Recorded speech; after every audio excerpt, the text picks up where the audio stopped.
Hey, Sean, welcome, man. Thanks for coming over.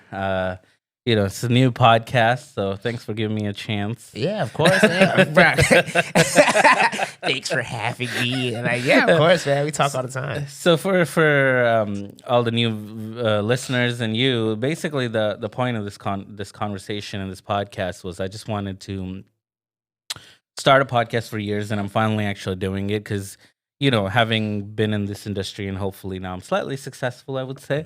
I would love, the most I learned was conversating with other people in the industry or related industries. And these are the type of conversations I wish I could have listened to, when I was starting, or even now as an experienced person. I always learn something when I'm talking to another professional because they may have figured out something and our industry is moving so fast. So anyway, that's the whole point, man. We're just going to have fun. And who knows where this goes. So there may be some golden nuggets or there may be nothing, right? Like, I can't guarantee anything, but we're going to have fun, right? I'm taking the nuggets. I don't have no nuggets to give. I'm here to take nuggets from Vipple and go home. I am all open book. I'll share everything because that's what I find. Success comes from sharing. When you start to, in a collaborative industry, keep things to yourself, you're just going to fail. You're not going to go anywhere. That's at least what's worked for me. So I find the more I share, the more it comes back. Yeah. So why would I keep anything to myself? Yeah. So I just hope people find value in this. So, all right, let's get into it. So main thing, tell me what you've been up to, man. So right now, 2025, Happy New Year, by the way, brother. Happy New Year. 2025, last night I sat down for I was working on New Year's Eve, so I didn't have time to prep my goals for 2025. So I sat down yesterday and prepped my goals around health, finances, spirituality, and just passions. And just was organizing that. Did that for 4 hours. It took a long time. Wow. And I'm looking forward to 2025, man. What I want to know is the passions. What are the passions of Mr. Sean? I want to be a salsa dancer. I want to learn salsa. Salsa, huh? Yeah. I mean, just stuff that I feel like this last year I was working so much and there was no nothing just cause. Yeah. Nothing that's not making money just for passions. So I actually want to learn to salsa dance and my YouTube channel. Okay, that's awesome. So are you going to still do stand-up comedy or what do you think about your YouTube? If I'm being honest, man, so I've done stand-up for like 6 years. And okay, you're a successful business owner, so what it takes to be a successful business owner, which is probably all your attention and focus on that thing, or it's a hobby. Yeah. And for stand-up, for me, I love it so much, I'm I can't do it as a hobby. So it's either I'm doing it or not doing it. Yeah. So I'm in a weird place right now. It's I shouldn't do it if I'm going to play with it, unless you're going to go all in and risk your life trying to be a stand-up comedian. Exactly. I mean, I don't know. I think you're a funny guy. I think you have enough content in you to do both. I definitely can do it, but stand-up is you're doing stand-up late nights, Thursday through Sunday, so you're not getting good sleep. Your weekends are gone. You're sacrificing so much time, and I'm video's been nice because I make my own schedule, and if I don't want to work on the weekend, I don't have to. Exactly. No, I mean, if you want to make money, video is probably better. Unless you become Kevin Hart, right, and you can do 20 movies in a year. That's a different ball game. Yeah, as I say, you're gonna most likely not make as much money. It's a struggle game. It's the same thing with actually video. How many people I meet on a daily basis, you'd be amazed, who are I love this, I'm passionate about it, and yet they're freaking starving artists. That's such a common thing in this field. Yeah. You have to be business savvy to be successful. What do you think sets people apart who make money? Because I've seen people who are good that just can't figure it out. What do you think sets them apart? I think it's the same as my story. The thing is, you can be passionate about it. You're if I am the best camera operator, if I'm the best sound. The truth is that doesn't matter. As soon as you show up on any set, especially Hollywood sets, politics start to play. It's just who they like you, right? That plays more into it. And same thing with business strategy. So what we do, corporate video, right, or commercials, it's the client has to like you first, right? It has nothing to do with your skills. Because the truth is, we're in a collaborative industry. So if I'm not good, guess what I'm going to do? I'm going to go hire in my team people who are going to be good at that commercial. Right. So the skill is never really an issue. It's always the sales part of it, and which Yeah. is where people like me are not good. And that's what I had to fight because, you're like, oh, I just want to make cool videos. Right. But then I'm broke, right? Yeah. You're never not going to be rich. So how do you, or forget rich, just be, comfortable.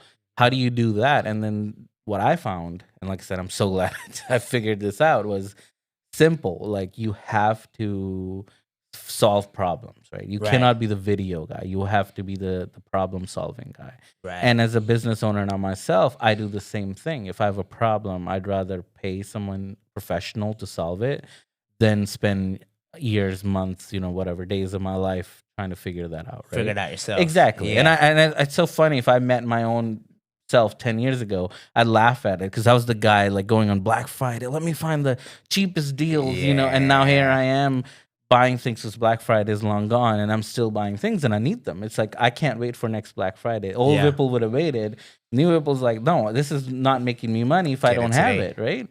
So it's like that. It's a mindset change. I think it's very simple. It's just you have to understand that how much you want to be creative. And tell me if I'm wrong. Right. It's not going to make you money rich, right? It may make you creative rich. Yeah. If you want to be money rich, you have to go solve people's problems and you have to understand that your skills, even though they're awesome, are dime a dozen, right? We live in Orlando. There's like 3 freaking colleges churning out hundreds of people every year who think they can do video. Mm-hmm. So, any price point you name, somebody will do it cheaper. So you cannot compete on that, right? You have to compete on giving them results and solutions and actually do it too. Obviously, you can't just say it. Yeah. And then all of a sudden you'll find business owners are willing to pay because you're making them way more, right? And as simple as that. It's just that simple switch. It's just I find creative people have a hard time doing. Yeah, I think it's like a middle. You definitely want to be, like you said, you want to be good. Like when I first started my business, I had like 2 philosophies that I've like used to tackle finding clients. First step, get good. You don't got to be the best, but at least get good. And then from there, getting in front of people who want what you have to offer. If you can figure those 2 out, then you're good. But I feel like a lot of the creatives I know, they don't do the networking part, and they don't get out there and know people and mingle and stuff like that. And it kind of puts you in a hole, And I think we live in the freaking instant gratification society. Yeah, so they'll go to a networking event and they're like, I didn't get anything. They don't understand. It's a game. It's people buy from people they know, like, and trust. Right. You're not gonna build that in a 5-minute handshake and 2-minute conversation. You know what I mean? Like you have to actually spend time and nurture that relationship, and maybe 10 times you meet them before they're like, oh, you know what? Yeah, let's do a video or something like that. Or here's a buddy who needs, you have to build that trust. So a lot of people, I think, just want like instantly for the work. Give me some money. Yeah, I need money. Give me money. And I think desperation shows too. And people, business owners see through that. Because, you're a business owner. How many emails do you get peddling you crap? Thousands every day. Right? So you get good at freaking filtering out people you don't want to buy from. But if somebody does have a good offer, I am like, hold on. Tell me more. Yeah, let me see what you're talking about. Exactly. Yeah. I don't know, man. I feel like my business has been doing pretty well just from the networking aspect. But I kind of made it into a science, when it comes to talking to people. Like when I meet someone, I feel like, well, one, I have to actually like you. I don't talk to people I don't like. You know what I'm saying? But if I actually like your company, I have like a list of all my friends. It's crazy. I have like a list of all my friends and people that I've met, and then like I try to just stay in touch like every few weeks, every couple months. Says, hey, how's everything going? Exactly. And I feel like from that, people like, oh yeah, oh Sean's on top of my mind. Hey Sean, I got this project. You want to? I'm not doing it for that because I actually like talking to them, but I still want to nurture that relationship. Because we get so busy sometimes. I feel like we forget. Building a friendship takes time and effort. Yeah. Exactly. No, I'm totally with you, man. Networking and business skills are far more important Yeah. in being successful. Even if you didn't want to, like, obviously we're trying to build production companies and we have production companies, but if somebody wanted to just be a DP, you still need to it. As somebody who actively hired DPs, Right. I'm like looking for that relationship. I'm always going to hire somebody I know and trust over somebody I've never met. I don't care what you've shot before. Right. Because at the end of the day, my name is on the line when I bring you on my set. And if you do something stupid or if you don't, achieve what I'm expecting you to achieve, it's going to be my head on the table, not theirs. Right. So that's why I tell people, like, build a relationship with me. I get 10 emails every day. It's like, hey, I would love to learn. I'll just come work for free. And I'm like, it's not about free. Right. It's about I don't know you and I cannot have you on a professional set. Yeah. The better advice I'm like is just ask for coffee. I'm very rarely say no to people. I'm always like, okay, I'll be back in town and on this Right. day, let's have coffee. I'll always say yes because the truth is, I want them to succeed. I want people to learn and meet, because I don't want what was going around me, right? When I was in my early days, people didn't want to meet, they didn't want to share, and then I quickly find out the people who are successful wanted to share. It's only the people who weren't making money they were like, oh, I got to keep all this to myself. And I'm happy to do that, but I'm not going to bring anyone to my set unless I absolutely know them, right? I like that approach. That's smart. Like asking for coffee. You hear that? You youngers out there that's trying to get out there. Because I've been offered that too. Like, oh, I'll work for free, and I'm like, I don't really need.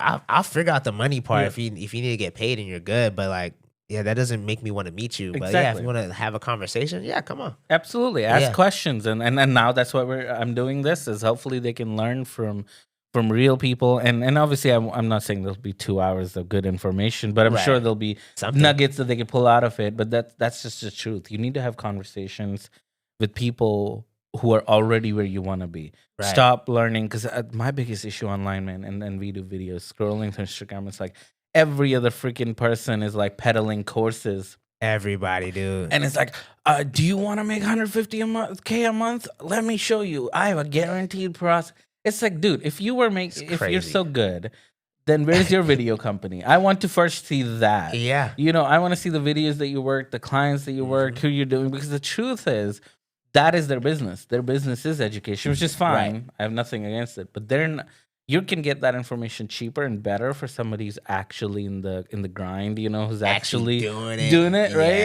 And you're gonna find success way easier, and you don't have to pay for any of these stupid courses. Yeah. And like I said, the easiest thing is just ask for coffee. And you won't believe how many people who've done that, where I've been like, and it may not happen immediately. I obviously want to know. But if I'm like having a set and I'm like, hey, that person may be good. Hey, do you want to come BTS or do you want to come do something? Yeah. And then I'm even happy to pay them a little money. Obviously, right. But that's how you graduate. And, once you've been on a few sets, now you can be like, okay, I'm confident. Let me go work. Instead of just straight up like, I'll come for free, and I'm like, it's not about money. It's about, no. I gotta know you. I gotta know who you are. You might be stank. Yeah. Or worst case, they come to the client and then they start talking about their ex or what, something stupid, something weird. That makes them uncomfortable and ruins my relationship. And like we just were talking about, I will say, Vipul, there's some weird people in this scene. I gotta mess with people. I'm like, ooh, awkward.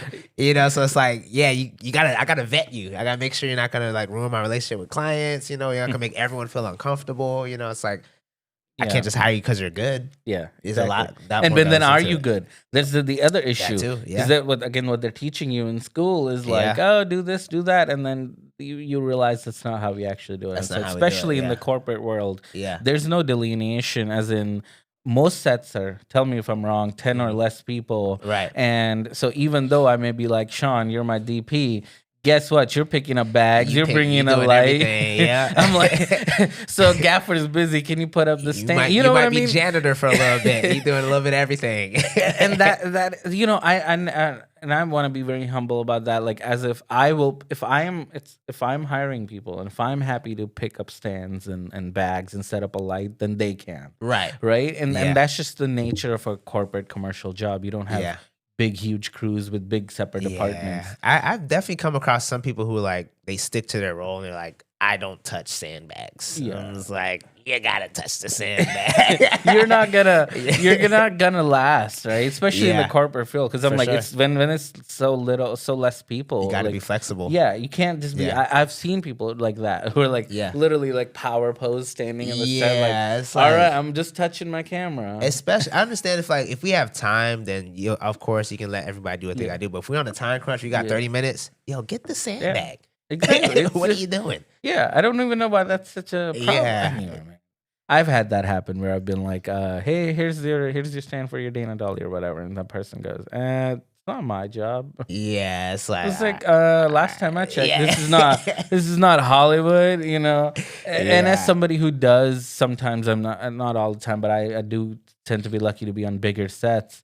And when I am, I understand the hierarchy, right? Mm-hmm. And then if there are 50 people on set, it can be the opposite, where you're not grip, and now you start freaking pulling from the grip job. Right, They're not going right. to be happy about it. So there's a place for hierarchy, but For that's sure. not small corporate sets where Yeah. we're doing Yeah. talking heads and commercials. Yeah, corporate interviews and stuff. Yeah, like that's crazy, man. It's- So yeah. corporate interviews is mainly what you're doing right now too, right? Like, Yes, so I do a few big commercials a year, I would say, Yeah. and then most of what we do is, Yeah. technically I work directly with clients most of the time. Right. I help a few buddies out where I'm the DP, but normally I am doing, all sorts of corporate videos, Mm. like, testimonials, training videos, recruitment videos, stuff like that. So, which is Right. mostly talking head and B-roll. Yeah, That's yeah. just what It's the best. Yeah, and it's the best. It's what pays the best. Yeah, too, yeah, yeah. Because ultimately, you're solving their business problem, whatever that is. And Yeah. then what's crazy is, see, on a small level, sounds so easy. Interview, B-roll. But you would be amazed how hard that can get, because once you return with 30 minutes of unscripted content that makes no sense, you know what I mean? Like, and you have Yeah. to somehow form a story out of it. It's a challenge. I think there's a lot in post that we do. Obviously, we do great when we're filming too, but there's a lot that goes to it. Yeah. And I still treat those sets like Hollywood. sure. You've been on set. Oh with yeah, me. I've seen. Yeah. I believe personally, client experience is important too, because Mm-hmm. these people don't know what cameras you're using. You could show up with a phone and they don't know. Yeah. But they do know the size. They do know the quality once you Yeah. deliver. They can see a cheaper camera and an expensive camera and tell that there's a difference in the final footage. They don't know what the difference is. Right. But they know the Something's difference. different. Yeah, There's a exactly. reason that camera has 70 buttons on it. but I've had like clients go, okay, so we hired a videographer and we're not happy. I've even had funny. So I'll tell you one story that happened years ago where I talked to someone. We pitched them a proposal. They're like, okay, we'll think about it, right? And I was like, okay, no pressure environment, so whatever. And then come to find out, a month ago, somebody came, like a typical sales guy, sold them a video, even made the video like same day type of, hey, we'll make you a video now. And they were like, sure. And they made the video. And then the video was done. I told them a whole package, right? Hey, here's going to be a walkthrough. Here's going to be a commercial. Here's going to be interviews about each of the person. Like, it was very Everything. extensive. Yeah. And it was solving real world problems that they had. And this was just a funny video that they made them like go wave the office staff and then okay. this. Yeah, So it was, yeah. and then it's set to music. There's like, and so the client doesn't understand obviously the technicality that they were needed to be interviewed, B-roll. But you know what they told me, and then they called me back. I was they're like, we're ready to move forward with you. And then come to find out, and I was like, what happened? They were like, well, they pitched it was cheaper. But then when we got the video, we're like, this is not what we wanted, right? So kind of like that. And then the client, and then they come back, so it's okay, because and then they obviously loved our videos. And they're like, yep, that's exactly what you we wanted. Yeah. It costs. Sometimes it costs to get what you want. Exactly, because I had freaking staff there. It's not, Yeah. and also people. It's not just money. For out sure. of thin air. Yeah. It's like no, I had to have sound guy. I need to have Right. freaking 2 cam ops, and Yeah. we're doing actively equipment and everything, and we have to somehow manage that in a live working space where clients are coming in and out. We can't disturb that, so we have to tear apart, build their office or whatever to have space for us to film. Point is, it's not cheap. Right. At the same time, it's not expensive, because the truth is, tell me if I'm wrong. Again, I think my clients report on average making over 10x return immediately from my videos. Yeah. And that's not because I'm selling any returns. I'm selling good looking videos. That's right. it. That's what we Good do. quality. But at the end of the day, if the videos are effective, they immediately go to work and make Right. that money, right? Yeah, the way I usually frame it with my clients, I don't really do like a 10x thing, but I'm like, if you have a quality brand, why wouldn't you want a quality video? Exactly. Like plain and simple. I Yeah. mean, Nike's not putting out no like iPhone like grainy video. It doesn't look good. And funny thing is, you can now. Like, have you seen the Apple events, man? They recently, Yeah. dude. Like, Yeah, so it's crazy. But what's funny is, I love when they put the BTS out because Yeah. I knew it as soon as I saw it. First time, you know, when they did it, it was what, a year or so ago. Yeah. And even when it was like shot on iPhone, Yeah. edited on Mac or whatever, and I'm like, whoa! It took me back for a second, but then as soon as I went back, I was like, oh, I get it. I see it. But at the same time, it's good because it's an iPhone. It's Right. which iPhones are pretty good now, but it's not the camera. It's the condor behind and the huge crew behind that's like freaking. They made custom rigs for it. You know, that's something that the moves that they're doing. Yeah. I'm like, dude, like Of course. the camera it wasn't even factor in the budget. Obviously, that was the goal to promote, but it's the people, the crew, the equipment. It's all that goes into makes it. good, not the camera. I have personally snuck iPhone shots in commercials before, and this is when I'm talking iPhone 10, where the camera wasn't that good, and people couldn't tell. But the thing is, I didn't do it because I liked iPhone better. It was just an angle we needed to get, and there was no other way to get. It was a tight office. It's where we can get it, and we did, and it was at that time we were filming on Red.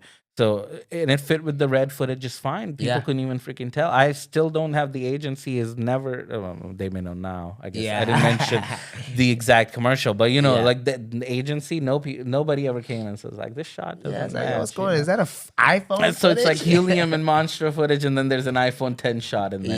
Yeah. So that's what I'm saying. Camera to me in nowadays doesn't matter as much. Yeah. It is the people behind it. I think that makes such a big difference. Yeah, for sure. As you know, I'm a new FX6 owner as of I think February last year. Welcome to the family. I dude. know, yeah. It was tough for me to like kind of make myself get it. 'Cause I knew that I'm like camera doesn't really matter because I'm like I can get the footage with the FX3, A7S, 2, whatever. Like you can do it, but then iPhone, like you can make it happen. But then it was like you said earlier, like the appeal of the camera. Like I've gotten so many jobs just from like, oh, you have that camera? All right, cool, I'll take it. Okay. Or like I'll go to set on like a client shoot and they're like, whoa, what is that thing? It just blows their mind because they can't understand it. But I'm looking at them like I can get whatever I'm getting from this camera, I can get from the cheapest $500 camera too. But it's just but they can't tell. Here's to controversy. Let's start first. We're getting controversial. I'll tell you two things here. That's going to be complete opposite. I don't like the FX6. You don't like? Oh my! Let me get your cameras. Let me do the other way. I own two of them, and they have paid for themselves like 100 times over. Yeah.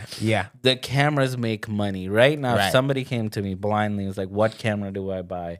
I would literally tell them FX6, even though it's 3 years old, because here's the truth. Yeah. The camera makes money. It makes money. And the truth is, the positive side now they're just throwing shit at Sony. the image is better. I can tell a difference between FX3 and FX6. Right. I can tell the difference between A7S2 and FX9 and FX6. But the truth is, like you said, our clients are not going to be able to tell, especially with good lighting and good sound. Right. That's what they're going to notice more than the camera. So camera doesn't matter, but the truth is, when you bring in FX6 to set, you throw a good lens and a good matte box, not only are you going to get good image, the client sees a real camera. They go, ooh, I wanted that. That's what I expected. Yeah. When you put a FX3 on a gimbal, right, because that's what I prefer over FX6, the client goes, hey, why did we switch to a small camera, right? That's just a nature of humans. They don't understand that the sensor is pretty much the same. I don't think it's exactly the same because it doesn't match. But people say it's somehow same. Either way, I know I could get 95%, and it's a better unit when we need to quickly grab B-roll. Right. But to a client, you know, it's like all of a sudden they go, what happened? Why are we using tiny? And so that's the truth. And that's why I'm like, you'll make more money. If you could only have one, you got to have the FX6. Yeah. Because that camera makes so much money. It's crazy. Yeah. And it's not even, like I said, the quality is good. I think the camera's fine. I just don't like the ergonomics personally. Yeah. I think there's way better cameras out there. But truth is, If I could own even more, I'd buy 2 more because I know I can go out and make the money back, right? It just makes sense. Because at the end of the day, I'm thinking as a business owner, and to me, all that matters is ROI, my return on investment on the camera. I don't want, because these don't sell. The truth is, especially once the new one comes out, when I go to sell them, I'm not going to get that much money, even 30-40% at most. Let me throw some shade at my friend who has a C70. He's going to be next on the podcast. Talk to him about that. Tell him to get an FX6. Hey, funny enough, I love the C70. I used to at one point own 4 of them. Oh, man. And it was one of my favorite cameras. Funny enough, so the current workhorses for us at least are on the Alexas. The Mini and the Mini and LFs on the higher end, commercial and interview stuff. And then lower end, mid to lower end is FX6s and FX3. That's the cameras I'm using nowadays, and that's what the demand is. Right. But if I could choose, I would choose C70. Yeah. Dude, the image on the thing is the closest thing I've ever seen to Alexa. That DJO sensor is beautiful. Yeah. But again, it doesn't make you money. And as soon as I switched, I'm telling you, as soon as I switched from Canon to Sony, I made my camera money back. Like it cost me 30-40 grand, I think, that switch when I did a couple of years ago. But it was immediately, I'm talking like 2 weeks it was paid off. I was surprised. Crazy. And I'm holding the camera, and to be real, I was new to the Sony ecosystem. So I'm going, I'm used to, at that time, Reds and Canons and, Alexas. I wasn't used to the Sony ecosystem. I'd shot a couple of videos on FS5s or whatever. The point is, and even then I had hated it. I was like, I'm just shooting because the person wants me to. So I was going like, I don't know the ergonomics work for this or whatever. But then when I was like, the demand, everyone's like, you got 2 FX6s? Sure, let's put it to work. You can bring FX3s? Let's do it. And then I was like, this was the best decision ever. I am never going back. And that's what I tell people. If you're starting out, what camera can you get? FX6. Right. Corporate world again. And then second camera, get an FX3. Between the two of them, you can do everything you need. I think 99% of, and because you can always rent for higher end commercials, you can rent something better. You can rent a Burano, you can rent Alexas or whatever. If you corporate get a better work, project. if you're trying to make some money, FX6 all day. Like, so last year, as you know, so I started my business 2 years ago, right? I only started 2 years ago. Year one, I made like $10,000. It was tough. I don't know how I ate in Orlando. Yeah, it was tough. I had a ZV E10. Your rent is like 10 grand, probably. Yeah, I struggled. I was on the street. It was tough. It was a hard time. But last year, that's when our client work was starting to come in. Things were, picking up steam. I had the money, and I was like, you know what? Let me get this FX6. It just makes sense.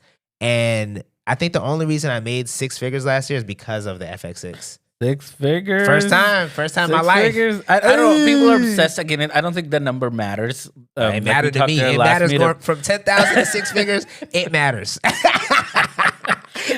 Hey, no, I know the first time I hit it, man, that was like, I was like, if I could just make 6 figures from video, why would I have a job or whatever, Right. And that was the dream. And then when you finally hit it, I was like, fuck, I need to make more. I gotta make so much more. I was doing taxes this morning. I was like, I gotta make more. What are you talking about? Yeah, because you forget, because now you gotta freaking pay taxes, self-employment taxes. You gotta pay here TPP, not TP, tangible property, which is I think is egregious tax. Yeah, it's there's crazy. So many freaking taxes you gotta pay, dude, and it just crazy. I actually wanted to ask you: are you LLC S corp? So LLC. Have you thought about becoming S corp? Yes, this year. So far, I'm a big believer in equipment. Which is the worst thing I would say. Buy nothing.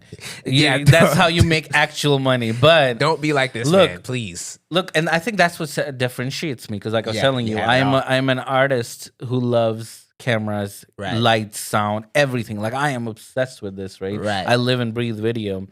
But the truth is, I'm also a business owner, and I can separate the two. And I can tell you as a business owner, look, equipment has never made me money. Right? But that doesn't mean I'm going to stop buying equipment. He loves it. So business has been great, as in like, I do the business, I make lots of money, and I just pour into it's Yeah. gas, gear acquisition Right, syndrome. right, My right. problem. I need help. Save me. But Yeah, anyway, yeah. but yeah, so the advice I give, that's why I tell anyone, I'm like, man, you don't need to buy any equipment, because guess Right. what? Most people I hire, especially on the mid to lower level, I provide them all the equipment. You don't need to own anything to be working on my set. So Yeah. why would you go buy it? And even if you want to be a DP, let's say, just have one camera package like Yeah. an FX6.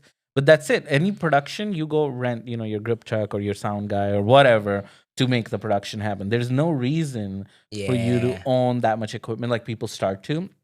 Because the truth is, at that level, your equipment isn't good enough anyway. So, Right. so the truth. So, for example, right, I'll give you an idea. What most people will do, they're like, "Oh, I need a shotgun," and then they'll go Google, "Oh, MKH416 is good," and Yeah. then they'll rent it, not rent it. They'll buy it, add it to their kit because now they've good sound. And then the first time they use it, they're like, it doesn't sound good," because what they don't realize is, don't go to these YouTubers because their mic is good, very good, but it's Yeah, yeah. directional. And guess what most people do in corporate world? They're not actors. They're going like, Yeah. Like, yeah, hey, exactly. And then yeah. their sound is going in and out. It doesn't sound that great, and you're Right. disappointed. And that's Mhm. and you would have been better off with something cheaper, just to go buy for your regular talking heads. Right. And anything better, you should be budgeting for a sound guy. Right. And in trying to be cheap, you screwed yourself over. And now you guess what you can sell that mic for is $500 instead of $1,000, instant Yeah. $500 loss, because that mic has been around for 2-3 decades, and there's tons of them out That's there. too much of them. Yeah. So the point, it wasn't a good investment. So Right. I say buy the least amount of gear you can do Mhm. some projects with, and anytime you do bigger projects, always rent gear. Right. That doesn't mean that's what I do. I know said, that's do not as what I you do. say, not as I do. Yeah, I know that's not what you do. I've seen what you do. I've seen the Binger production labels on thousands of gear. I know what you do.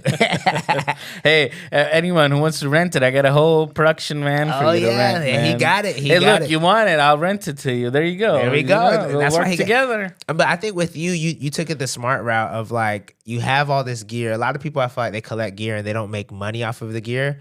But like, as a business owner, return on investment, like I have to make a return on investment. Yeah.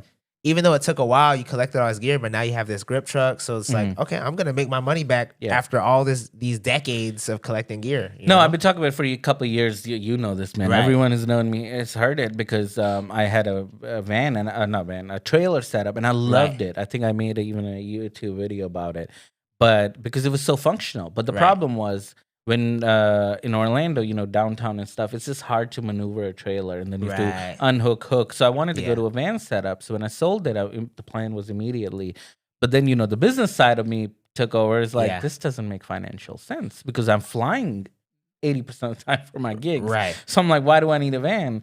Point is, but I did need it for my, still remaining 20%, I would say, non-travel gigs or within Florida or Georgia, maybe Right. something like that. But point is, and I never made the purchase, but having finally done so, I'm happy to put the gear to work. Because what was happening was, when I have a project, sure, the gear goes to work, Mhm. but the rest of time is sitting, and a sitting gear is just It's not making no money. Yeah. So now that it's in a van, guess what? I can not only do my projects Mhm. and do them way more efficiently, and now the days that I'm available or the van's just available, it can be rented out, it can be Right. working, and it can be helping other filmmakers. I have no problem with them making money because Right.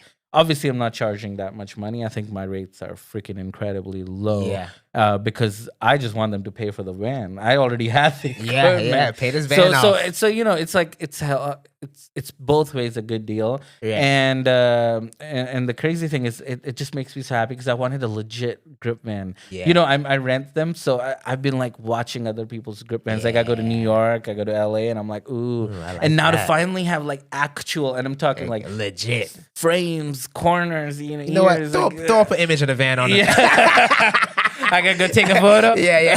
Put an image on the video Dude, real this quick. is live. I don't know how to do that. Never mind. We're just kidding. But anyway, they can go see it. I gotta make a tour video of that. But Yeah, for point sure. is, again, it's something that makes me happy. It's something Yeah. that's very functional for me. But again, financially, what I recommend to people, no, especially in this market, Right. there's not enough demand. Yeah. To, if you were just like, oh, I'm gonna make a grip van to make rental Yeah, so money, unless you already have the gear, you already had everything. yeah, So it so, makes sense. yeah, I just needed to get the van, and even that's been so freaking expensive. Yeah. Man, the upfitting in it, the partitions, the wall, the Yeah. padding, the floors, the ramp, everything's been a nightmare buying all that and then Right. getting installed. So I wouldn't recommend it, but like I said, Yeah. especially now that I have it, there's not that many in this area. Yeah. I don't know the demand. We'll find out. But Figure it hey, out. But it's you're here. good But I know I regardless. can put it to use. So, Yeah, so I'm like, so yeah, either way, it's good. it's good for you. Yeah, exactly. Hey, I want to backpedal a little bit. So, what are you? Are you an S corp or LLC? What like? So as of yesterday, I'm an S corp. Ooh, Yeah, this year you made the switch. Yeah. What made you switch? So, what you tell people? So after first 6-figure year last year, look at my taxes. I think I'm gonna owe about like $10,000 in taxes. That's not bad though. Yeah, it's not 10%, terrible. Yeah. But I was like, I have all the gear I need. I don't see myself buying any more gear, which is why I'm like, if I didn't buy gear last year. By the way, it's IRS listening. How's 10 grand? How's 10% your tax rate, sir? But no, go ahead. Next thing, this podcast screwed you over. My best friend. You know I love you, IRS, right? Yeah, give that. Well, cause like I paid myself like $50K, and then the other $50K I spent a lot on gear, and then I had like whatever. I know whatever what I had I'm left. just joking. Yeah. So like, I'm like, I bought all this. I spent like I think $30,000 on camera gear. And I'm like, this year I'm not gonna spend $30,000 on camera gear because I have my sure? FX. Are you sure? I'm 100% Sean. I'm talking to you in the future. Do not buy any more gear. All right, you're Sean, done. this is the other side talking. Don't listen to that. There's side. a Mark II coming out of the FX. Oh wait, hold on, wait, what? I don't know. Hey, I have no insight. That's my knowledge. biggest fear. That Mark II comes out, I might buy it, but that's the last one, and then I'm done after that. Are you sure? Okay, if a Mark II or the FX3 too, I might have to. I don't know, maybe next year I'll stop buying. More money. I just got to make more money. That's it. But yeah, so I was like, if I'm not buying any gear this year or any major gear, I'm like, I'm gonna save most of that money. But if you save most of your money, you pay more taxes.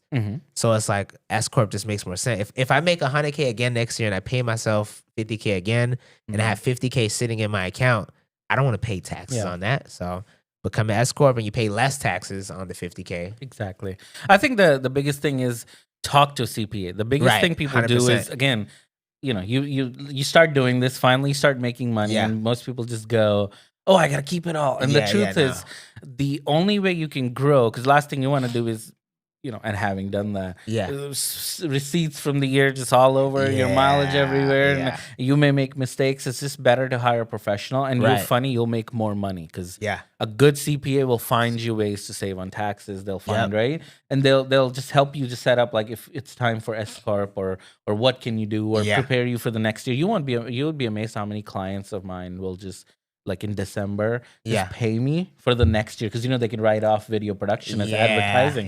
So, okay, next year we want to buy 10 grand of video, and I'm like, okay, sure. So money comes in, not that off. Because December is a slower month for video typically. I mean, my December is pretty good this year. Well, lucky you. I know. I don't want to jinx it, but the point is, so people will do that, and that's a good revenue source. I'm like, sure, absolutely, write it all off.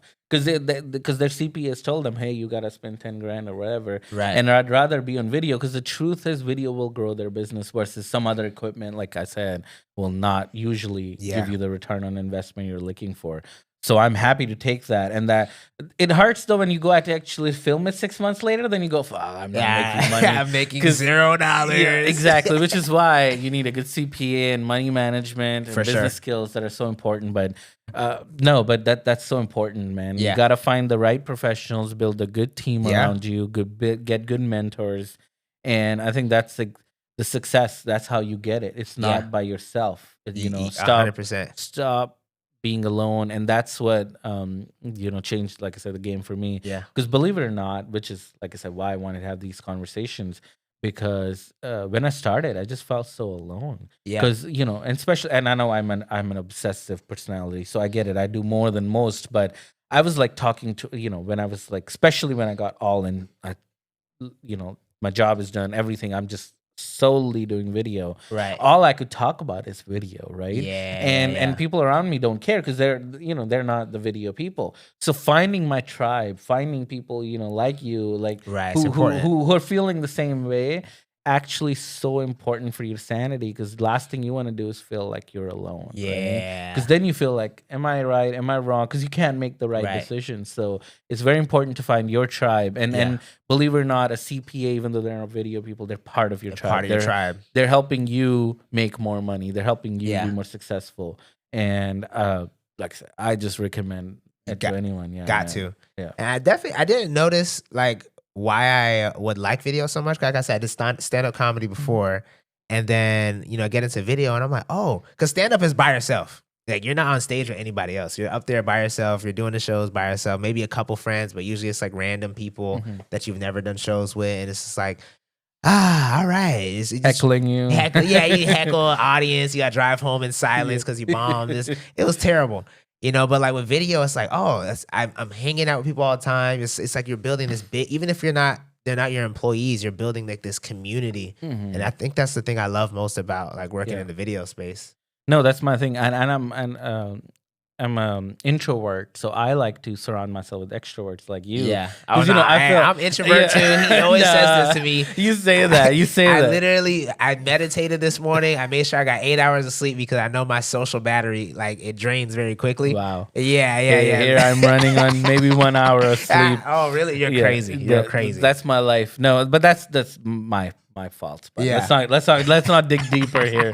But what I'm trying to say is, like, you know, if there was 5 other people like me, we'd be like, you know, so focused on certain things that it would be a boring. Like No, but I'm saying even on set, like, I'm so hyper focused on settings. Right. I like to bring people on set who are like fun and, you know, and extrovert, because it contrasts. So I can focus on, especially when I'm directing, I'm thinking about 10,000 other things, right? And again, small sets. So also I'm like thinking about every department, everything.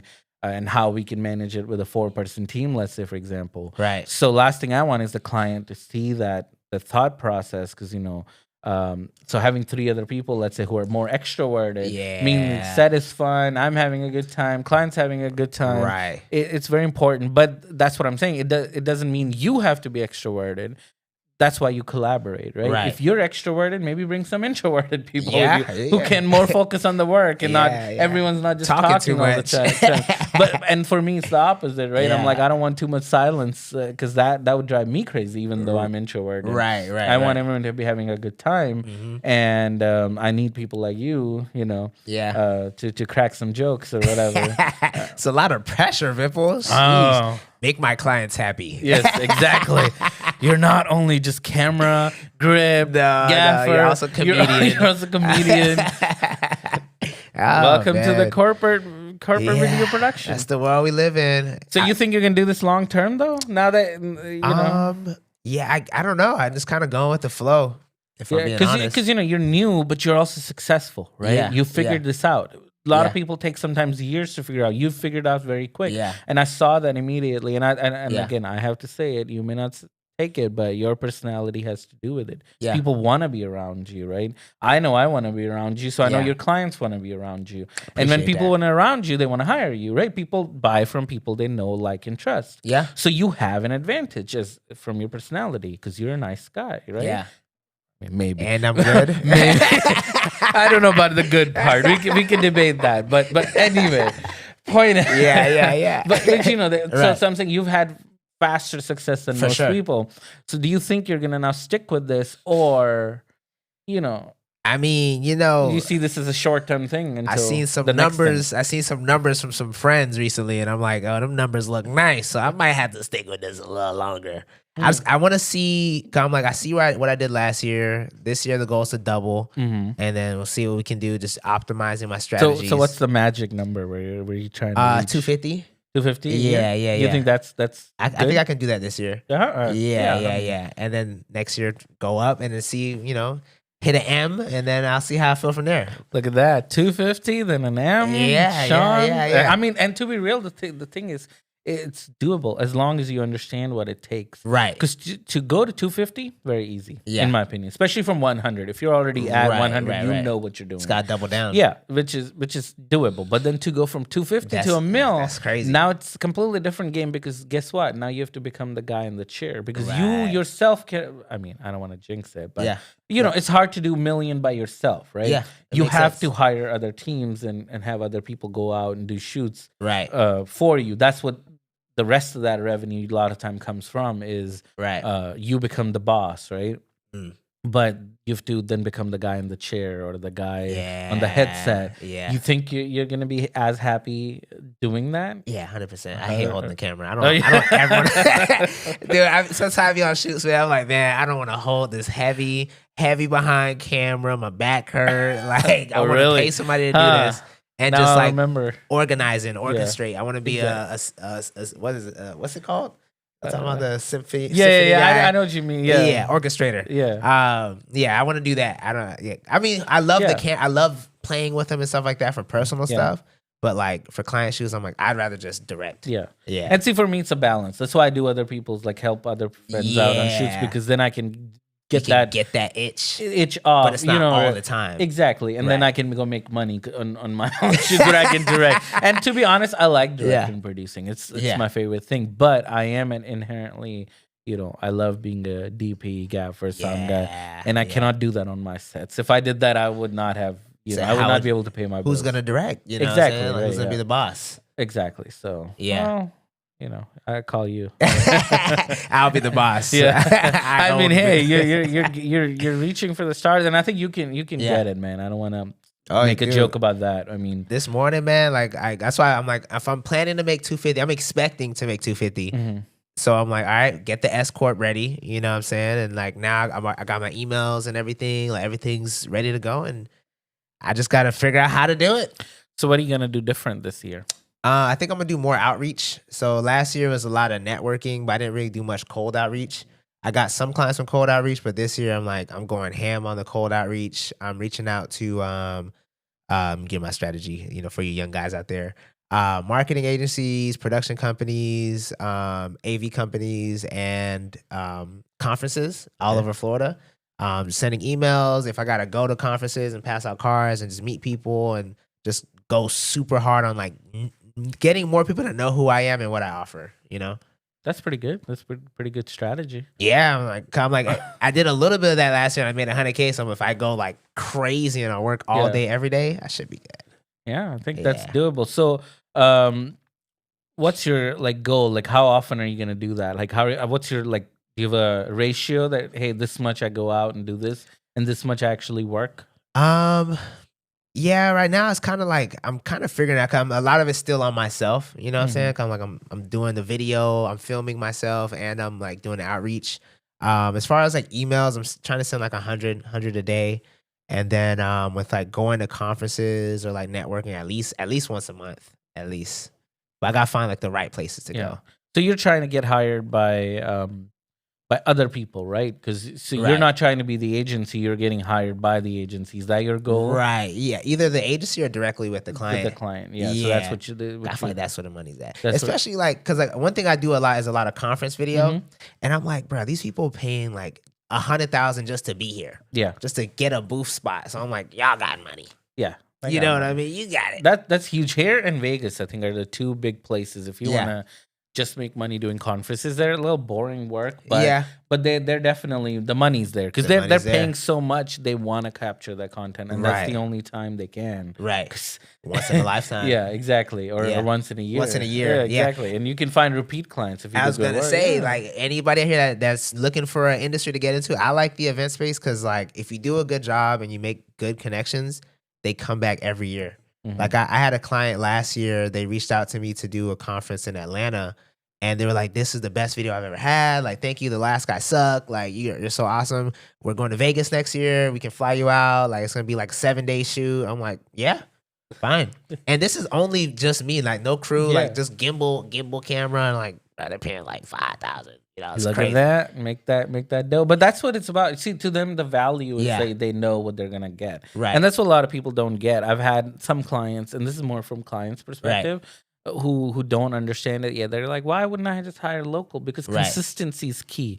You can't have one video look so good and then Right. the other one kind of be off. And Right. your brand has to have consistent image, so they will gladly pay for you to fly anywhere and everywhere, Right. because that is more important than the little cost of travel. Right. So don't be hesitant, because I find a lot of people also don't want to then charge for the travel. They're like, add the I'll travel travel on for there. free, or sure, just get me, hotel, or maybe I'll sleep. Yeah, I've sleep had in my some car. sleep in my car, right? Yeah, And yeah, I'm like, yeah. no, you got to be able to value yourself, because if they're bringing you, Right. they value you. They value you. Because they can got always the hire money. local. Yeah. That's just the truth. So if you're flying, that means you are valued and you Right. are important. So that means you should be treated well. Right. For sure. Now that doesn't mean go start asking for business class tickets. Yeah. I'm not buying any business class tickets for anyone. I fly economy. You can Yeah. But I'll no. fly Spirit if I have to. Okay, no, that's not. You went a little too far. Yeah, I had a Spirit's buddy crazy. earlier this year, so I had to go. Funny enough, I had a lot of this, and somehow it worked out. So I was Yeah. working with Adam, I think, in Hollywood. Okay. And then I had a buddy who needed me to fly to like Detroit or whatever. Yeah. No, Philadelphia. Either way. So I told him like, hey, I can't obviously go from Orlando because I'm going to be there. Right. But I can fly same day. So nothing in the schedule is affected as long as you fly me from Fort Lauderdale. No, near Miami, Hollywood, Right. Florida. So it's like if I fly from there straight to Philly, it'll all work out. And guess what? The only plane available was Spirit. I was like, fuck. Damn, but then sorry. we did do that. To be honest, we got us because we had bags and stuff, so it was worth the upgrade. We got the big, they call it BFG or whatever, big Yeah. freaking seat or whatever Yeah. upgrade. And then that was good. I was up You're front of the good. plane. The seat was big. It was comfortable. It was none of the Spirit problems. Yeah. So that one I will take. It wasn't that bad. But normally I'm like, Spirit and let's- Frontier. It's yeah, like, man. last Plus they don't have resort. media pass things, with the Yeah. bags that we They don't fly care if you're with. Yeah. media. Exactly. That's what I'm saying. They don't give a shit. And then we need, that'd be a lot of money to, bill to a Yeah. client. So yeah. Southwest Airlines. That's who you want to go with. Because they give you you get two free media bags. Sometimes they give you a little headache, but like I had one time when I was flying to Tennessee, the airline person was like, "Yeah, we don't do media unless you work for Fox or ABC." I'm like, I ain't never heard of that. Like I fly Southwest all the time. I'm not media.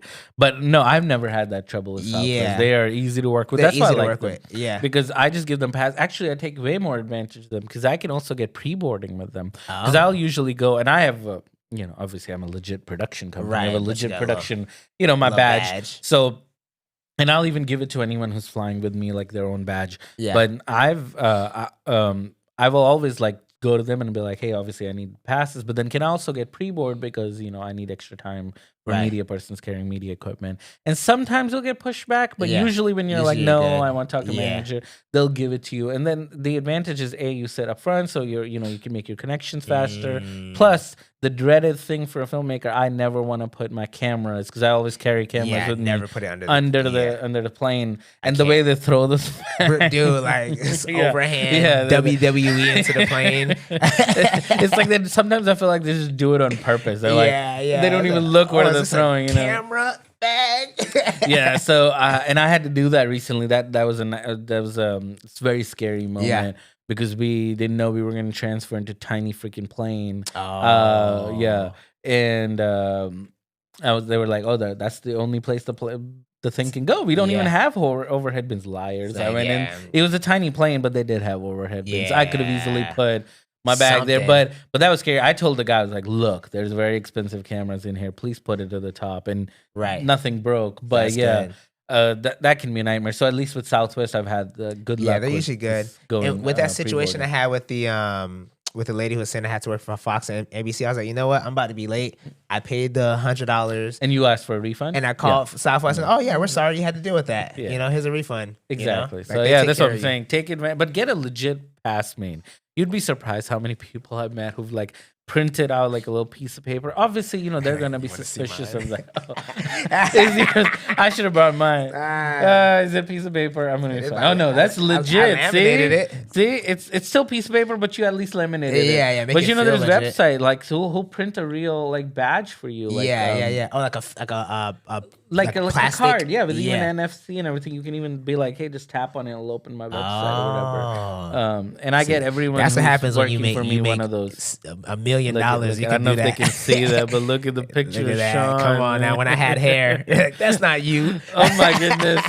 They'd be like, well, how long ago was this, sir? Yeah, that was probably like 5 years ago before I got engaged. But that still looks way more legit than most people. I'm saying Yeah, most yeah. people will just have a piece of paper and it's like, Yeah. If you're getting pushback, then it's on QR you. code, they scan it, they see Yeah. the website. It's like, okay, he's legit. Yeah. Plus, we're not, to be honest, we're not trying to take advantage of this. For sure. We genuinely need to travel with our equipment. Yeah. Like, I don't like bringing hundreds Dude, of pounds. how of much would you freaking- pay Yeah. if you had to pay for all that gear? Dude. Hundreds of dollars. Man. Yeah, yeah. And I'm like, but I'm also saying I don't enjoy bringing that with me. Yeah, So like, yeah. we're genuinely going out to work, and like, they understand it. We understand it. Like, so nobody's here trying to freaking take advantage of it. Plus, if I was traveling, my bags wouldn't weigh that much anyway. Personally, Right. I don't know 100%. what you have to do to carry. I have literally reached limits so many times. I have pictures where the 100 pounds limit, like my bag's like literally 99.7, like 99.8. It's like, it's funny, like how close I get to that, and I'm like, that's not clothes. There's clearly that's definitely C-stands. yeah, and lights and, Yeah. and other crap, the boom pole or So, whatever. when you're traveling, are you like, if you have to travel, you're bringing all this stuff with you still? It or- depends, So I've kind of mastered travel. At this Yeah? point. I do so much. So initially, how I used to do it was bring cameras and audio, because again, most people don't have Shep's mics or whatever I like Right. to use.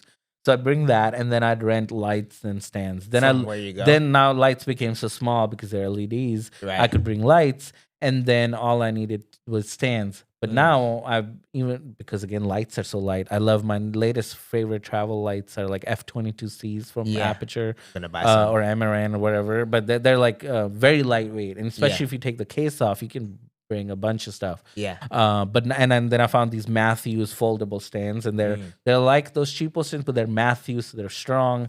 Point is, that's what I brought the last few gigs, and I've had nothing but success, Been because they're lightweight lights, they're strong but small travel stands. compact. So I'm having to, and then it saves me time from having to rent stuff locally. So that's at least what I'm trying.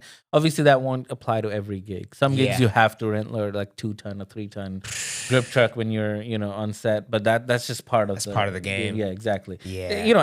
Everything's different. But normally, again, what we're doing is talking heads, Right. and I can travel with enough equipment to do good talking heads. head video. I've done like 10-20 talking heads at this point. I feel like I could do it in my it's sleep. you've mastered I've it at like this seen point. every corner, every office.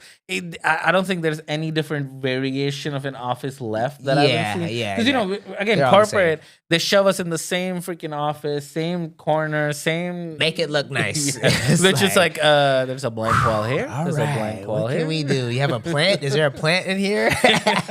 Right, you're hunting bookshelf? for random things, and then sometimes you don't have time. That okay, so you have 10 minutes to this interview. You're like, You just take what okay, you can get. like give me at least 5 extra minutes. I could put up this F22C, which doesn't take that long, so that's an advantage too. But yeah, no, it's like crazy rush. That you have to put in, but at the end of the day, like I said, that's why I'm trying to become more independent. What I've learned, I see the industry going is, the rates aren't going down, but you're expected to do more. Right. Like 10 years ago, they would have been paid you, let's say $2,000, and then they would have paid a sound guy, $800 or whatever. They would have had a gaff for $600, and they still do that on bigger shoots. But smaller shoots, they're like, okay, we'll pay you the $2,000, but now you got to come with your own sound. You got to do your own gaffing. You got to do everything. And you're like, yeah. Plus, the 2000 doesn't mean as much as it used to 10 years. So they're not going down, but they're not really going up. Yeah. And accessibility of gear has made it much harder for them to vet people. Yeah. Especially because somebody out there will do it for whatever price. Yeah. You know And it's not good. See, the thing is, if it was good, I'm okay for it. Market determines price. What happens is, literally at Full Sail, again, they'll give you a FX6, like this part of the. My friend has it. I'm like, how did you get this? Because they give you a laptop, a MacBook, and an FX6. So point is, or anyone can buy it. I mean, like, it's a lot of money, but it's not a lot of money in the grand scheme of things. And you'll get hired because, like I said, the demand is so high. Yeah. When people are like, I'm just looking for an FX6 operator, and you're like, I have one. But then when you show on set and you don't know what you're doing, then it's like a disaster, and then you get fired, or they're like regretting their decision. It's just overall a bad experience. But you have to understand, like, you're in that noise now. So if, let's say, they're trying to look for, not that I'm doing that many DP gigs, but let's say they're looking for a DP and they want an FX6, then I'd be happy to obviously do that. Right. Then they go, how do they know? Unless they know me personally, how do they know me versus a full sale student versus... And not saying all full sale students are bad. Nothing against full sale. But 90% are. Yeah. Yeah. But you know what I mean? Like, how do they know the client, right? Like, especially if they're not from the industry, like, what they're getting is what they want until you show up on set and they go, oh, it's not what I wanted. And that's issue didn't exist, I think, in back in the day, in the past. But now I think that's more. Yeah, because nobody just had FX6 level cameras at the lower level. Exactly, which is good. I'm all for, like I said, making it more accessible. But there is a negative to it because I do multicam, so I love cheaper cameras. As in, and again, to some FX6 may not be cheaper, but to me, you know, coming from Alexas and Reds, it's cheaper. But I can buy 4, I can buy 5, and I can do multicam shoots on my own and make that rental cost, because that's how you have to make, you know, your difference. But so like I said, I'm all for making them cheaper, but at the same time, that's the issue now. You're competing against that, but you're not really competing. It's just sad for the client, because all I want is nothing but the best for the client. I want them to have, and if they could get something that's cheaper, absolutely go for it. It's just, take it. You know, some sounds too good to be true. It usually is. Usually 9 times out of 10 is too good to be true. I don't know. My FX6, it gets the client work done. It gets the job done. I do feel like the barrier, there's no barrier to entry, you know, but like, what's your B camera right now? A7S. So how does it match? Do they match well? It matches pretty good. S-Log 3. Yeah, it matches. It matches. Yeah, I'm about to say, like, it's a little warmer. I feel like it's a little bit warmer, so I just have to like adjust the warmness of the A7S III, but it looks almost the same. Nobody can tell. Okay. Yeah. And what lenses are you choosing normally? See, this is coming from the king of G Master himself, the G Master King. My favorite are RE Signature Primes, but I can't afford them. I can't afford them on every gig. I don't own them. I have to rent them, so I can't rent them on. You know, unfortunately, that's one thing I don't own. Not yet. I would love to on a set. But yeah, how much those lenses cost? Like $40,000 a pop. And then you gotta buy the whole set, because you know you need at least. Crazy. That's the price of a car. Yeah, but they're so good. I mean, and funny enough. And again, this is so opposite. Like, I have 2 parts of me. See, here's me doing a high-end commercial. I need RE Alexa Mini LF. I need 2 of those, and I need RE Signature set, right? And then the indie, the corporate movie, guy. I'm like, look, G Master, throw an HBM filter. You're right, 95%. We're good. So we're good. So it's kind of like that. You know, you gotta do what you gotta do with the budget the client has. I mean, so like I got one G Master lens. I got the 16 to 35, and then everything else is Sigma. I think it's all Sigma. Yeah, Sigma 70 to 200. But I feel like the Sigmas are catching up. They're like, I just bought my first Sigma. You bought a Sigma? I did. Was it 70 to 200? 24 to 70. I needed a second one. And for a B, for a C, no, not even B. D camera. So what happened is I have the GM2, and I think the GM lenses are great. Again, not a big fan of Sony, but for what they are, they're amazing. It does the job. Gets the job done. And I like, compared to, like I said, still think optically Canon lenses were better. The new, you know, RF series. However, the Sonys are lighter, so they're better. You know, as in like, you know, less fatigue on you on long shoot days. But anyway, so I own pretty much the whole lineup of the GM, whatever the latest versions is. But I needed a second 24 to 70, and then that $2,600. Even me, I'm like, especially I'm never gonna operate that. I'm gonna give it to someone, and I'm like, to operate most times, so I went with the Sigma. Take the Sigma. So my first, how much is that one? Like $1,200 or something like that? Yes, it was, and it was on sale too. Price. So come on, that's less than even half. What you think about it? I haven't gotten it yet, but I would. I would love to. I guess not bad. I'll tell you when. But again, I don't know if I'll ever operate it, because the truth is, it's just gonna go on like a D or a D camera. So I'll most likely never end up operating, and I'm pretty sure it's pretty good for what we need. Again, most likely we'll be throwing an FX3 gimbal. You know what I mean? Like, get it just done. Roaming camera. Exactly. So and I think Sigma's good enough for that. That's good. But, And but it just clients, feels they don't know. blasphemy. It's going to be like all GM and then one And one Sigma. Sigma's like, I'm gonna throw it in the trash. Again, no, man. I don't want to sound like snobbish, you know. I mean, it's okay. Go ahead, talk your stuff. No. So you got Sigma. My feelings hurt. I'm sad. I'm gonna throw all my lenses in the trash. Like, well, I got like the new 70 to 200. I watch, the YouTube videos. You can only take it at face value, but like, a lot of the videos are like, this is pretty much as good as the G Master 70 to 200.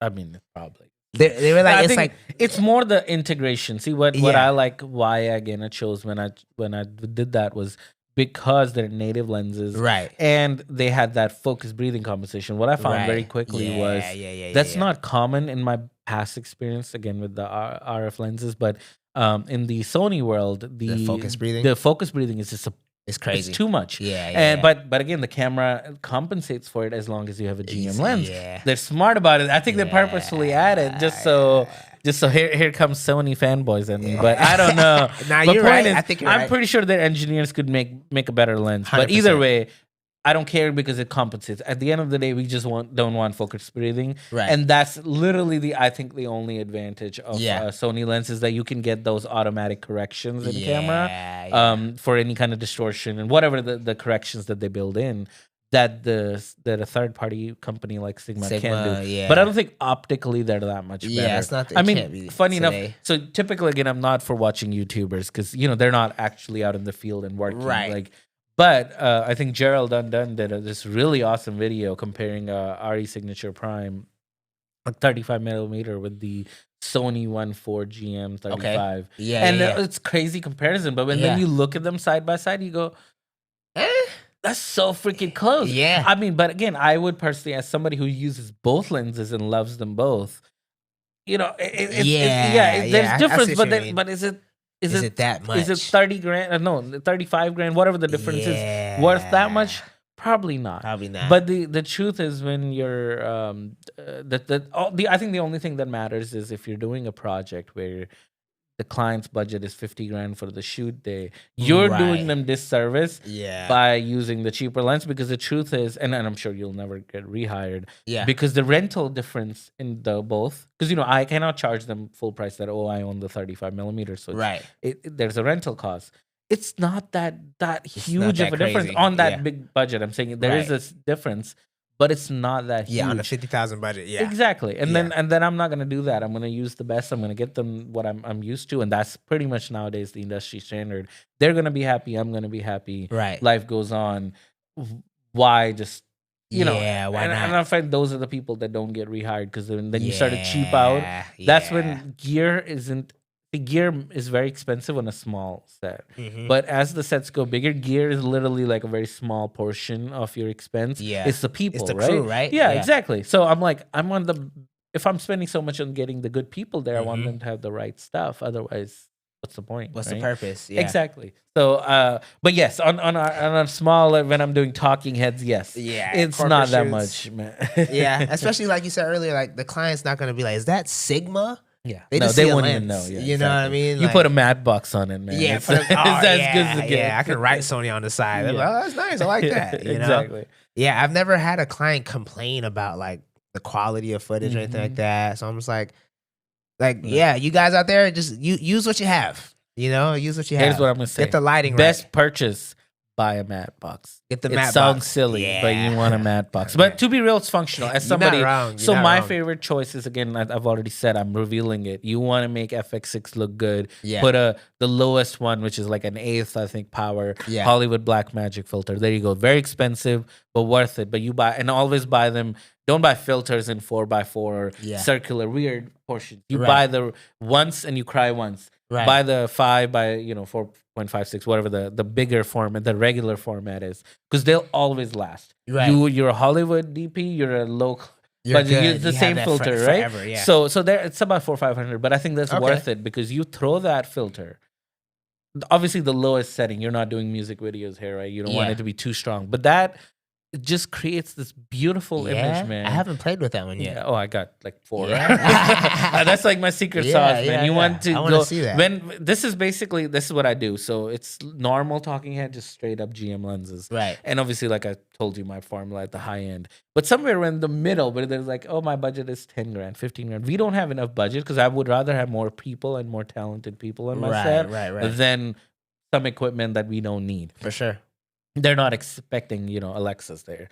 I would rather spend my budget on, like I said, people. So what I end up doing is that I would throw HBMs on it. Man, the footage comes out so creamy. Yeah. And it looks so beautiful. And so the matte box is functional, what I'm saying, because that's where it goes. Yeah. The filter Slide goes it right in the matte box. So it is functional.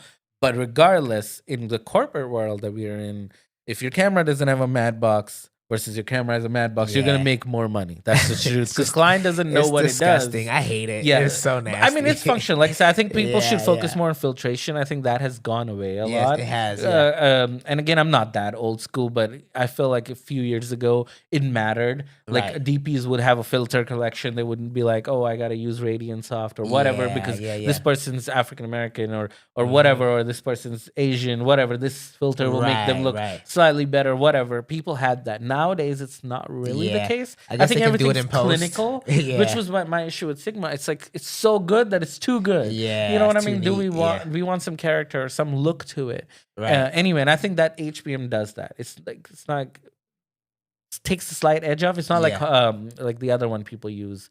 It's called Black Pro Mist. I think that's too much, even at the lowest setting. Yeah, because you want it to take the edge off, make the footage creamy. You don't want it to like start getting halation. Like what crazy. Music video is that, right? Yeah. So and plus, I think again the FX6 highlight response is terrible anyway. So I don't want more halation in highlights. Right. So anyway, but that's my secret sauce, and I would highly recommend anyone to buy that filter. Once you get to that middle stage, I don't think you should be putting that on the low clients because again, they're expecting sharp footage, right? You don't want to give them creamy footage. Right. They're not expecting that. Right. But yeah, the mid-level clients who are expecting better footage, that's what that is. That image. And once you buy it, like I said, it's not like they're going to invent. The filter changes. It's like a better investment, in my opinion, than cameras. When you're using a filter like that, are you? Because I say you have like 3 cameras. Are you putting it on all your cameras, or is it like? Oh yeah. If you wanted to match, this is what I'm saying. I own freaking 4 of them because, and then I love the Mirage matte box. Those are tiny. So for gimbal cams, they're really tiny, and so I'll throw that. Version. Okay. Yeah, and it'll work with my ND filter that goes in it. So we can do 2, 4, 6 stop because I don't like the variable ND. They're never good.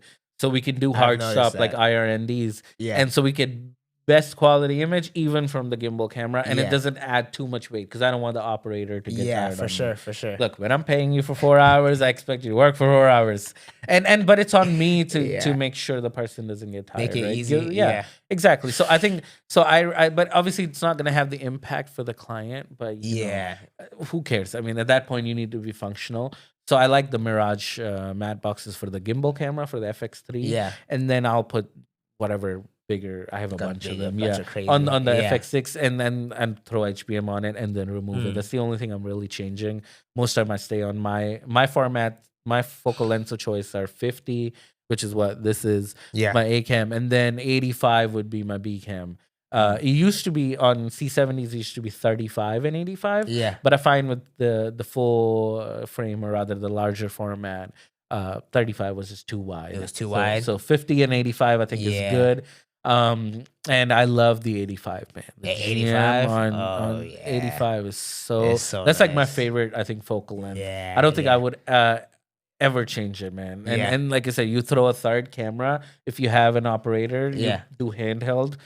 Man, you got the best talking head. You're good. That's all you need. That's all you need. So, like, if you don't mind me asking, with your clients who you're doing these like talking head videos for, are you like selling them on this idea, or are they coming to you like, "Hey, Benja, we need a talking head video"? Like, oh no, they don't even know what talking head means. No, really? So it depends. So see, I market to both. Yeah. So I market to agencies like you want to market to. Right. They know it. They usually will say, I need 2 operators or whatever. Right. Sometimes they'll say we need Sony, or they'll say they don't care. Right. Very rarely I've ever heard Canon, like once maybe in 5 years. Right? Where they're like, we want 300 or whatever. Right. Very rare is what I'm saying.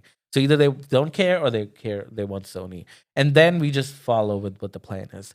But a lot of times when I'm working directly with clients, they have no idea, right? They just say, we want to make a video about this, and then you find out they don't even mean that because they don't understand our they don't lingo. know, So you have to kind of ask the questions. Well, okay, awesome. Where are you going to share it? Who's the audience? Who you can share with? Do you have a video that you've seen similar that you like? Right. Because then what happens is you find out what they actually want, and then you can obviously make it for them. But then I'm making the decision now. Obviously, I am not what's the low end car? Well, I'm trying to make an analogy like here. I don't know. Mitsubishi Mirage. Is that a cheap car? Okay, so I'm not in the like Mitsubishi. $5,000. Okay, so I'm. There's a $5,000 car still. Yeah. Anyway, so if I give them FX6, I just take the car. Yeah, basically. So no, but in that case, but anyway, I'm not trying to be the cheap option, but I'm not trying to be the expensive option either, right? I want to give my clients value. That's what I'm there for. So I'm trying to give them. My goal is to maximize their budget. Right. I figure out what they need, what quality level they are at, right? Like small, medium, high, whatever. And then I just go from that, right? Right. But I don't discuss that with the client. That is not the discussion we want to have. We want to talk about impact, ROI, the audience. You know what the goal is, what the look needs to be. Right. Those are the questions that the gear is on me. But at this point, it's so dialed in my gear that I kind of know. But to be real, we're always still at the same time evolving. You don't want to get stagnant. The worst thing you can do in video production is go, oh, I got to figure out. That's how you become a dinosaur, right? Because things are changing. Like just this past year, we added reflective lighting because I kept sewing on all my higher end gigs. All these gaffers I would buy would have CRLS panels. Yeah. And then at first I was like, I don't see but then they would put it and I was like, oh, the light there would be nice. And I could just throw a panel and it'd be perfect. Yeah, you're good. And so much easier to throw a tiny little panel than, a huge light. Whole rig, so I started to see advantage. I was like, I need this on my set. Right. So I bought a kit. The point is I'm saying we have to evolve like that, as in new things are always coming, things are changing. The new 1200X from Aperture looks freaking incredible. Right. So things like that. I'm saying at the 1200D came out a couple of years ago. I have literally every Aperture light, right? Yeah. Multiples of every Aperture. And that I didn't buy it because I didn't see the use of it. I was like, I'd rather use an M18 than if I need that much output. It didn't fit at least. And then the reflector dishes were terrible, but now the 1200X, I'm like, this is it. This is what I need. Good. Yeah. Man, so kind of like that. The industry moves so fast. Sometimes it's even harder to keep up with it, and I am obsessed with it. So I try to keep up with it. Yeah. But the point is, you have to be ever evolving. But at this point, I have for most talking heads, like I said, I have formulas. Right. Now that may change when new cameras come out or something new comes out. It seems like the industry, like it is constantly. It wants you to be faster and it wants you to do more things. You know what I'm saying? Kind of like we were saying earlier with like the audio, like your camera operator has to at least know how to connect the boom mic to his camera and manage the audio levels. Exactly. Because sometimes that might be what you have to do. We can't get an audio guy. But the truth is, here's the thing, man. Yes, that's what's a requirement and that's what you got to do or you are not going to work. But the end of it is you are far more effective when you can focus. Right. So Sean, the guy totally focused on camera, is better than Sean focused on camera and sound, right? 100%. And that's just it's anyone who says no, I'm best. They're lying. Yeah, they're lying. And it's not like can Sean do great audio? Absolutely. Yeah. But you are dividing your focus, right? You have to make sure the image looks good, right? But you have to make sure the audio is good. Make sure everything's so what happens is again, I feel like, and that's what.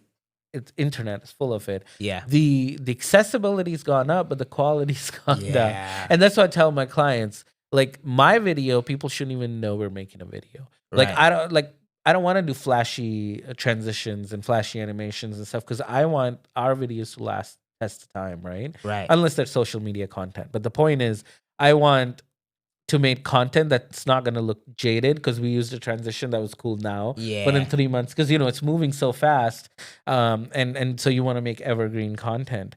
But that's what I'm saying. Like so much trash content is out there. If you just make good content that tells people the right thing, like for example, you're a freaking chiropractor that Right. explains, hey, here's the services that we offer. Here's why you use services, right? Here's what this service is best for. This content is going to be evergreen, Right. right? And it's going to consistently make money, because if somebody asks this question, they're like, hey, this is the answer, plus here's a video, right? Right. And now you're constantly selling, because they'll go share it with their friend, or they may have that Yeah. resource. You become, like I said, a micro influencer in a way. But I think that's why video is effective. That Right. cannot be when you're making videos that are for today.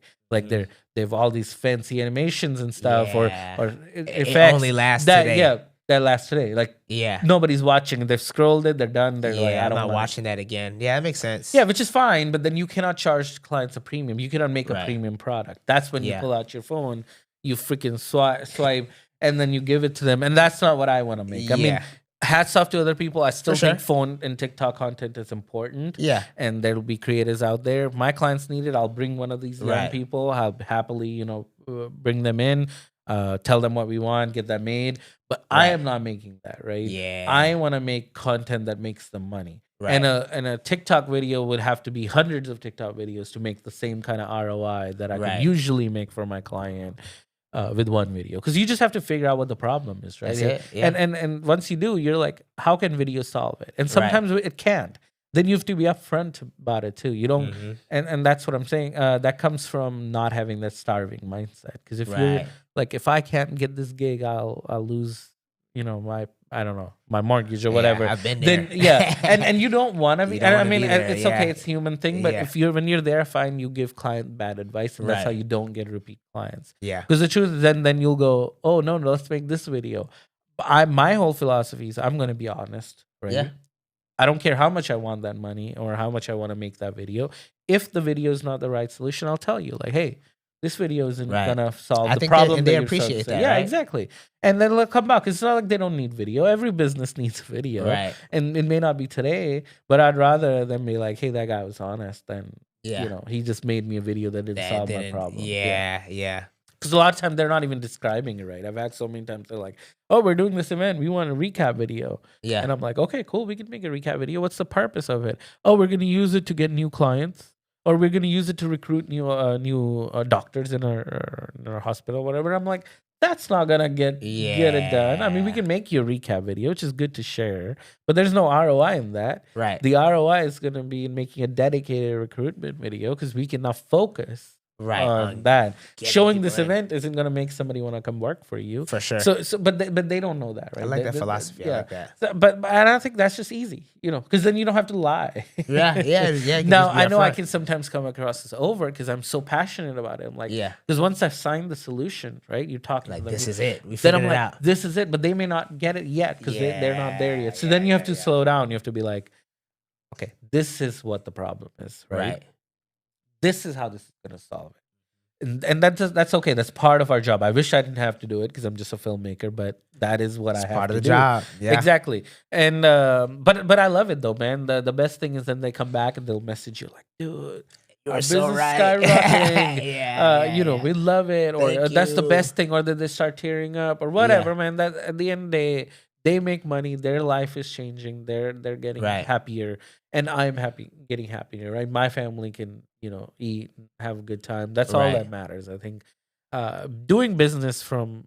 I know it sounds crazy that I have to say this, but being nice is easier than being sleazy, in my opinion. 100%. Now, can you make money being sleazy? Absolutely. Oh yeah, people do it. But why do it when you can make it just being Yeah. nice? Yeah, I think a lot of times with And my honest. clients, like I'd prefer to make a good product, something that makes them happy, but like make less money than to Mhm. make a lot of money and feel sleazy. Yeah. I'm just like, I'd just rather not take the Yeah. job, Yeah, but you have to be careful too, because sometimes I'll advertise like, "Oh, we made our clients $500 million or whatever." Yeah. But I don't want them to think that I'm Expectations. selling. I'm not a marketing Yeah, agency, for sure. right?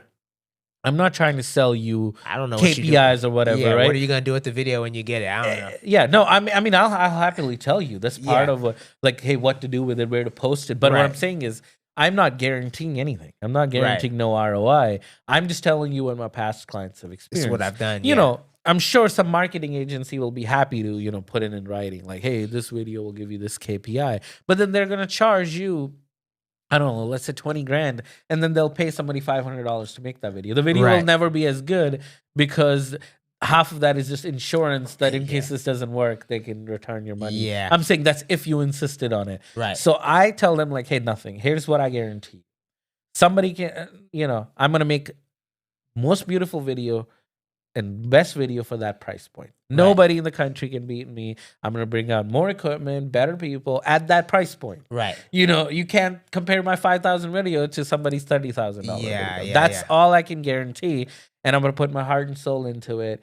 I don't care if you're my lowest paid client, as long as, you match the budget of the video, we're going to do our best. We're good. And in my opinion, this is the results that show that it works. That's what we've done for these past clients. Right. And they self-reported. And a lot of them don't take it. So the way I get these reportings is a year after I work with someone, I'll usually send them a survey, right? That says, hey, and this is only with direct clients. We don't even do this for marketing clients. Yeah. So that it's a lot bigger number. And I'll say, hey, what? And the survey is just 2-3 questions, nothing complicated. It's like, hey, did you make money from it? Yes. No. Were you happy? Yeah. And what would you say the return was? Rough number. We don't need exact number.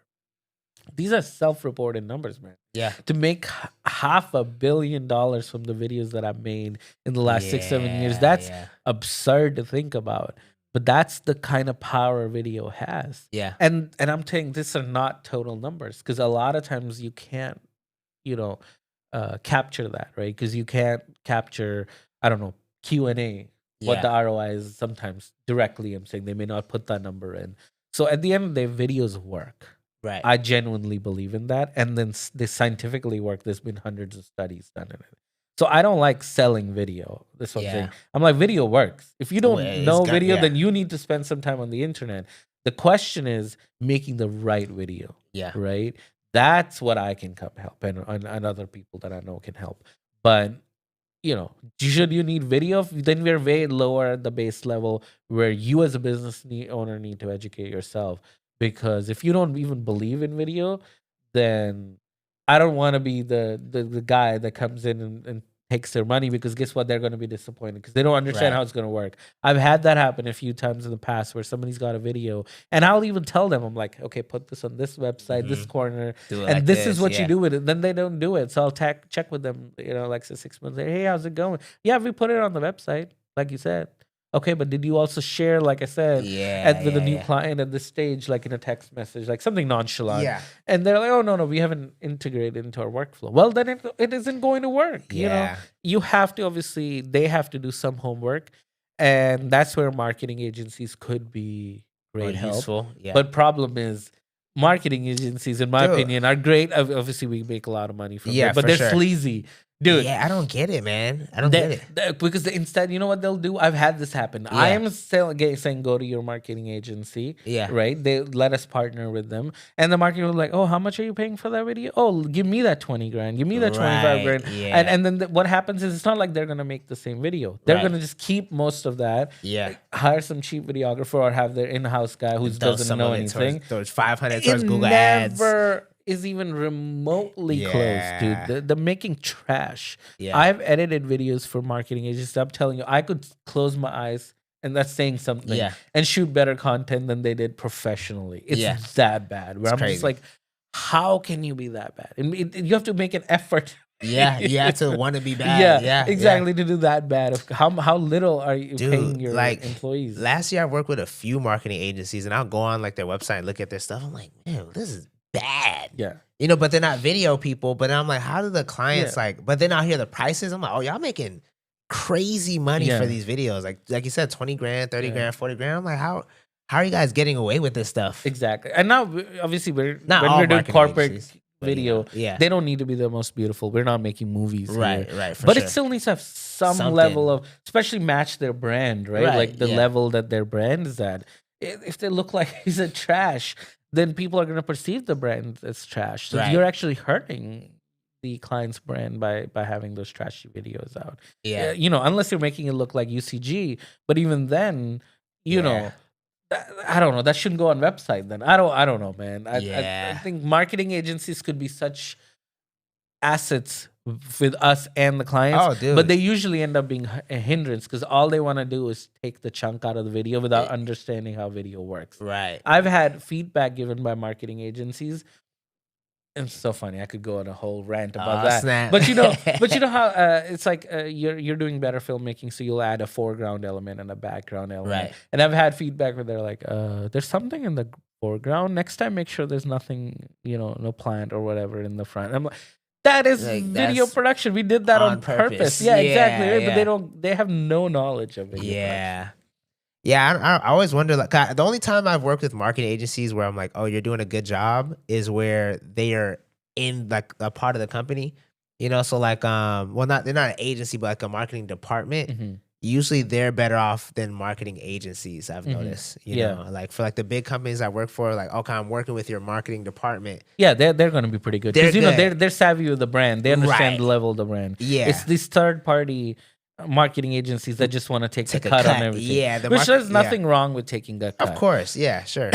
But the issue comes is when they want to just take so much cut that there's Yeah. nothing left to make Yeah. a video, and then they can Yeah. just hire somebody really really low end Yeah, who's very green who can't just I guess deliver. it makes sense because they're the first people to touch the money. So it's like, okay, we're first touch money. We're gonna take this much. Yeah. And you can have $100.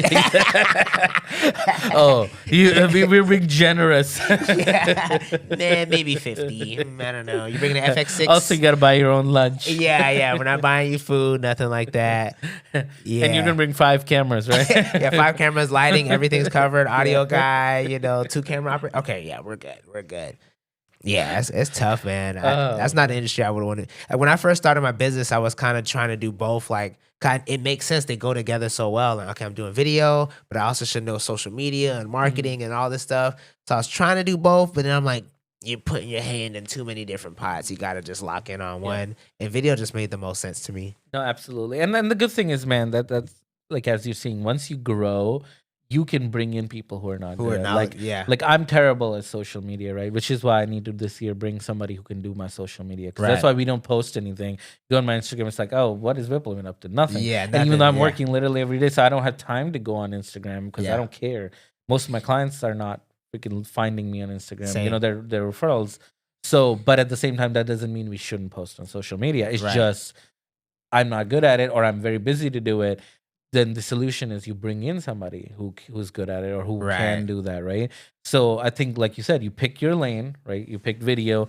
This is what you're gonna do, and as a founder, as the first person in the business, and then eventually, once you get enough revenue, you start to bring in people, I think, who can help complement you things that you're not good at, Right. Like we were earlier talking about, like CPA. You're not gonna sit here and learn accounting Yeah. and taxes and all that. Like you need to have people, but that's what that is, right? Right. You start to use these funds, and that makes you grow even more because now you're not things that you're not good at, right? The other people will fulfill that and make you better, Right.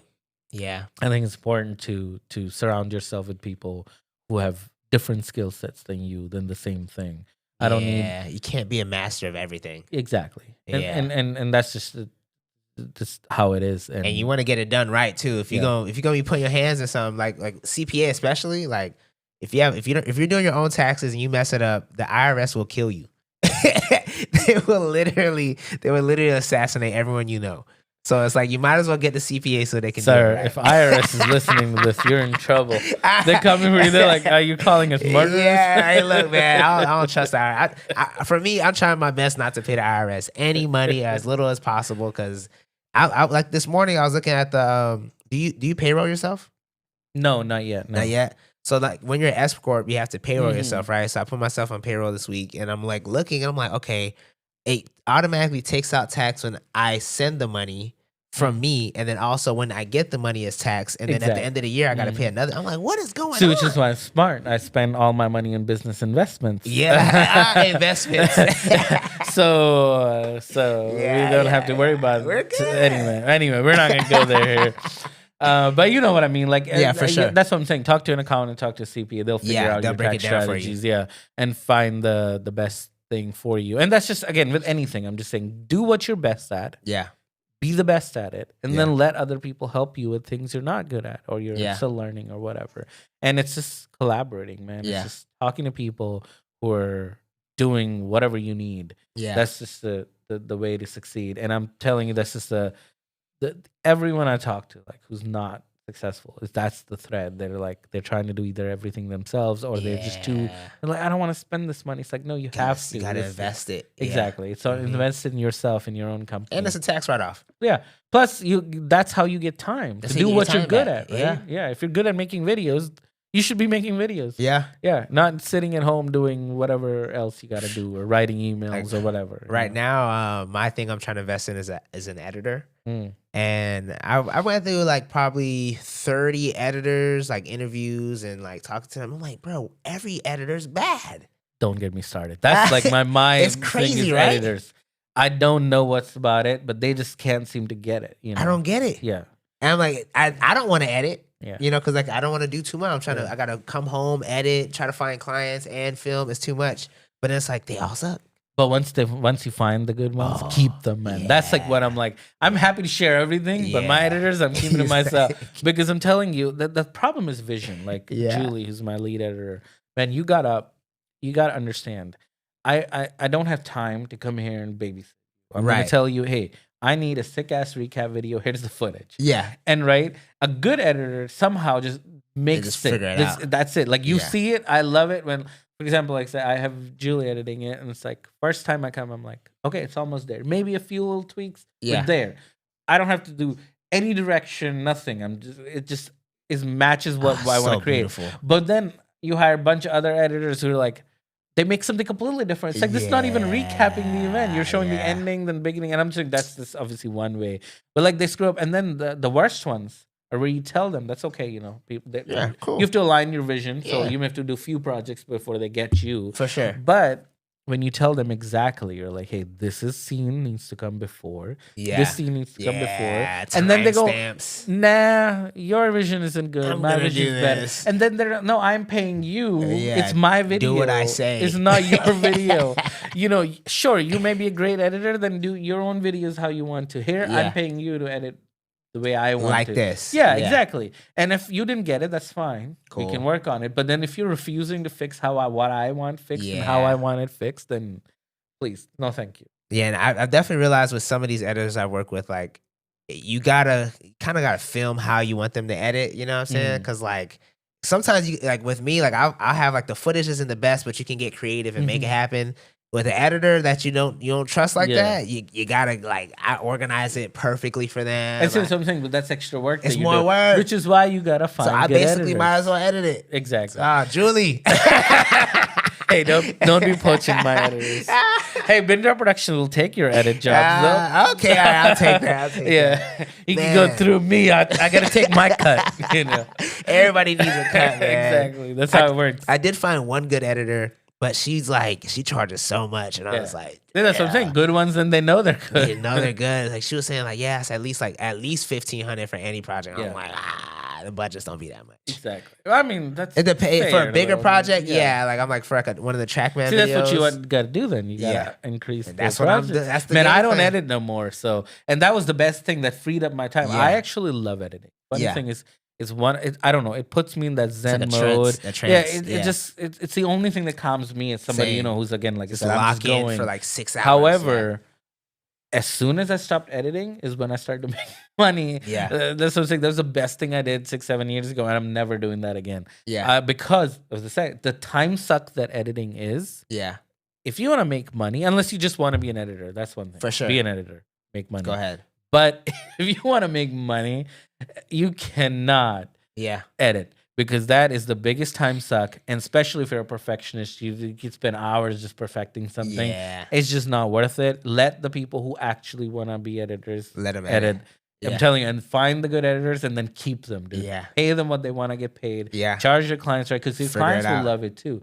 Because once they see an awesome edit, man, they'll pay it. I'm telling you, when the clients tell me this is the best video I've ever seen of me or my company or my brand or whatever. That's what you want to hear. And they'll keep coming back. Right. So the first time may be a little harder, but once they get hooked on that good edit, man, they'll pay for that edit. They're hooked in. Yeah. And I'm telling you, those are the hardest ones to find. Camera, lighting, all that. Yeah, we It's good. just so many people because they want to do it. But editors There's not are that many good. editors. Dude, when I tell you, I went through so many I'm like, you guys are, and they're working editors, like they're full-time editors. I'm like, bro, you guys suck. Yeah, because see, it's one thing to be real. See, there's a technician part of editing, right? Which is very easy to learn. It's a software. You take a script, right? That's easier in my opinion. Those more people can do. Where it's like it literally defines like here's the shot, here's the title, here's the cut, here's this. I think more editors are inclined to do that. What we need in the corporate world is here's 5 interviews, here's the story we want to tell, and having to figure that out from that. Not everyone can do that because now it requires not just the skill of editing; it requires actual storytelling experience. Right? Because if you're now, yes, we could put in, like you said, the work. I could transcribe it. I could cut it. I could tell them here, piece this. But then the amount of work I put in, I don't have time for that. At that point, exactly. And then there's just a technician part left, which is not that hard. So personally, but at the same time, I want to tell the story I want to tell. I don't want to be telling some others because you could tell a different story from the same footage. So that's why you need to find an editor that will tell the story that you want to tell without you having to freaking transcribe everything, cut everything, or like do spoon feed them, and that's taking you hours and hours that you could be out there canvassing. Could be out here doing what I got to do. Yeah, exactly, man. And this is why like I've been saying no to a lot more like cheaper jobs, just because I'm like at the end of the day I'm not gonna be able to hire an editor. I have the cheaper jobs, you have to edit it. It's the only way. So it's like I just say no. And I'm like, I'll figure it out. And that's what I'm saying. You got to make those cheaper jobs come up. You got to get them to a point where you can charge whatever you want to charge for shooter, and you can give the editor. You may not be able to make that much money off the editor in the beginning. Let's say it's not like you're going to be able to charge them $1,500, pay the editor less than $1,000. Now it may happen eventually, but I'm saying in the beginning, even if that means just transferring the money minus your costs, it may be worth it because you're giving them better videos. And like I said, it's not taking any of your time, right? Obviously, you need an editor where you're not giving your time, because if you're spending too much time correcting that editor, this back to square one, you might as well have edited it. So, but yeah, I think that will help you scale your business so much, because what you need to do is focus on, like you said, meeting other people, networking, creating projects. And every time you're editing, every minute of it, guess what you're not doing? Working on the business. Exactly. Because editing is like, and I think that's why it does put you in that trance state, because you only can do this. You can't edit and watch TV. You can't. I mean, maybe listen to music. Music, but that'd be it. But that'd be, and I'm saying that's the most you can do. Yeah, you can't be emailing and and I have to just lock in on this. And that too, on a talking head, you can't even listen to music because you gotta listen to them. So no, that's what I'm saying. I don't edit. I don't want to edit. Finally, I found some good editors. I'm gonna stick to them. I can't get one. No, no, sir. There's no love, man. There's no love. No, there is. Bender Productions available to hire. That's fair. That's fair. Yeah, you just send me the project. I'll give you the budget, and we can make it happen. Say less. I can take. Take some. Hey, look, this is a business. I'm happy to share everything. For sure. But I gotta make money too. That's the game. Look, I will take you up on that. This is all I do. I don't have. This is not a passion for me. This is what pays the bills. So we gotta make money. But I'm happy to, again, obviously. We're not like same thing. Like I'm not an editing house or whatever. But just like I'm not a DP, but like for friends, I'm happy to go be a DP, and they benefit from it. Why not? And plus, I get to be on cool sets. Same thing with you. If I get to edit your cool videos, why not? I mean, I wouldn't mind, especially if it's a bigger project, a nicer project, a commercial, whatever. You have That's the budget mainly for what I it. need help with, because like the last like with the Trackman videos, like those edits, man, like it'll be like 2 weeks of editing. Yeah, and you don't want to do it. And I'm like, bro, I just edited for 2 weeks, and I couldn't edit. I couldn't even touch other clients' stuff. We have 14-day delivery timeline, by the way. So the day we start, you pay me. 14 days later, you get the video. Obviously, it needs revisions. Of course, But even that's pretty fast. 14 days is good. Yeah, and I'm saying maximum. It could be even sooner. But that's what I advertise. 14 days delivery. Yeah. From whenever we start, obviously. So.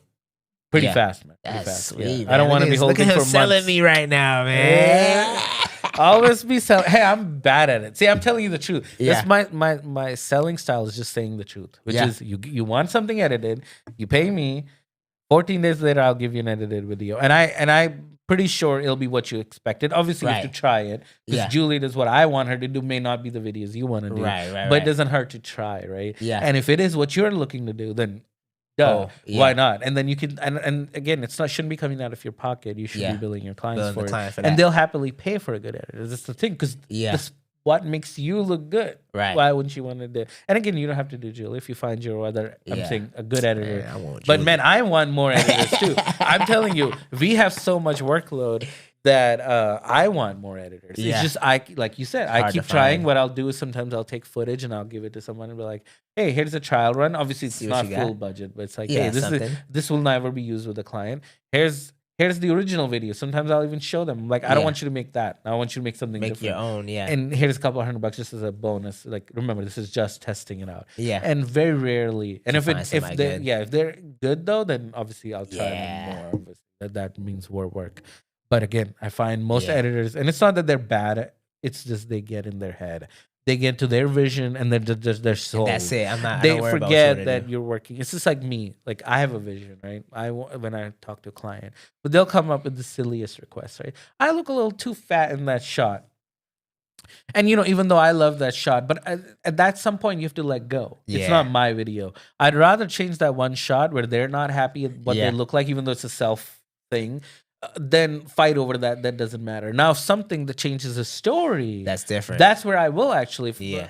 well, not fight, but like at least Like, argue my case that yeah. hey, I think this is what's gonna make you money. If you take this out, You're changing the story. yeah, exactly. Maybe we can mask it. We can maybe put some B-roll on it text or on it or something. You know what I mean? something. Yeah, Yeah, exactly. whatever. We can work around them. But at Yeah. the end of the day, it's their video, so Yeah. I have to ask them. It's Yeah. not my video. But that's why I like, again, editing with Julie. I like to send the first cut already where I'm so happy. Like Yeah. I want to send my video first. That's why I don't do drafts anymore. So the way I do it with my clients is I say the first one will be a draft, but we already send it all edited, all color corrected. I want them to just love it It's because good. I want to send Yeah. my vision first. Because what I found in the past was when we would do that, just a draft, they would pick it apart so much because it doesn't look. It's a draft, Right. and then it wouldn't be my vision. And I would it was like the only way I can make the money is by making the video I want to make. Right. Because again, it's not about me; it's about them. But I have to do my job well to for Right. it to work for them. So that's why I found like in my what I call draft, if it's already a final, they very rarely have edits. Yeah. And on top of that, they're gonna be happier because the video is Yeah. actually gonna work for them. Another thing I've noticed too with clients is the clients who pay the most don't ever really ask for revisions. It's like, oh, this is great. Yeah. And I'm like, what? Really? Yeah. You know? Because they're letting you be professionals. Yeah, that's yeah, the yeah, truth. yeah. Like I've noticed that. That's what I'm saying. When you're low, see the thing is that $10, $5, whatever Yeah. your money is, it matters a lot. Yeah. When you only have, let's say, 20, Mhm. right? But when you have $1 million, $5,000 is a drop in the bucket, Right. right?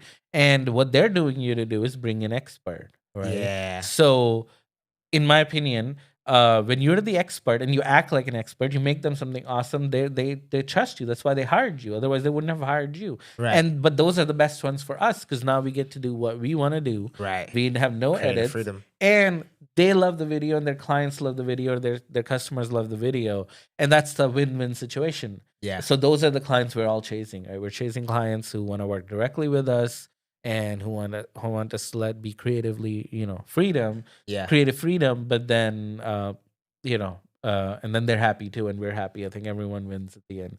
Yeah. Obviously, you can't always be happy. There's always crazy set stories. It's but- it's part of yeah. the game. That's yeah. part of the game. Which is why I like my method, which is like getting referrals because the people who are referring me have already worked with me, so they already have set the expectations. Yeah, They yeah. know, and I love that. Like my best thing, what I love, and I didn't create this. I didn't go tell anyone I'm the best or whatever because that's not my way.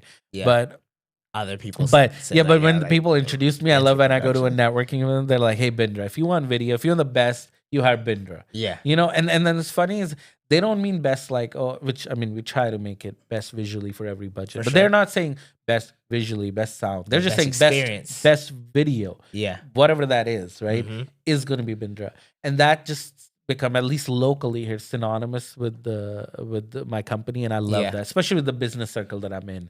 And that makes me so happy because I didn't go Yeah. tell people to tell that, And when other people tell them, like, I must be doing something right. Because that's exactly what I'm trying to do. Yes, we'll try to make it sound good. We'll make it light good. We'll make it video. But I'm not selling that. I'm selling you Yeah. a solution.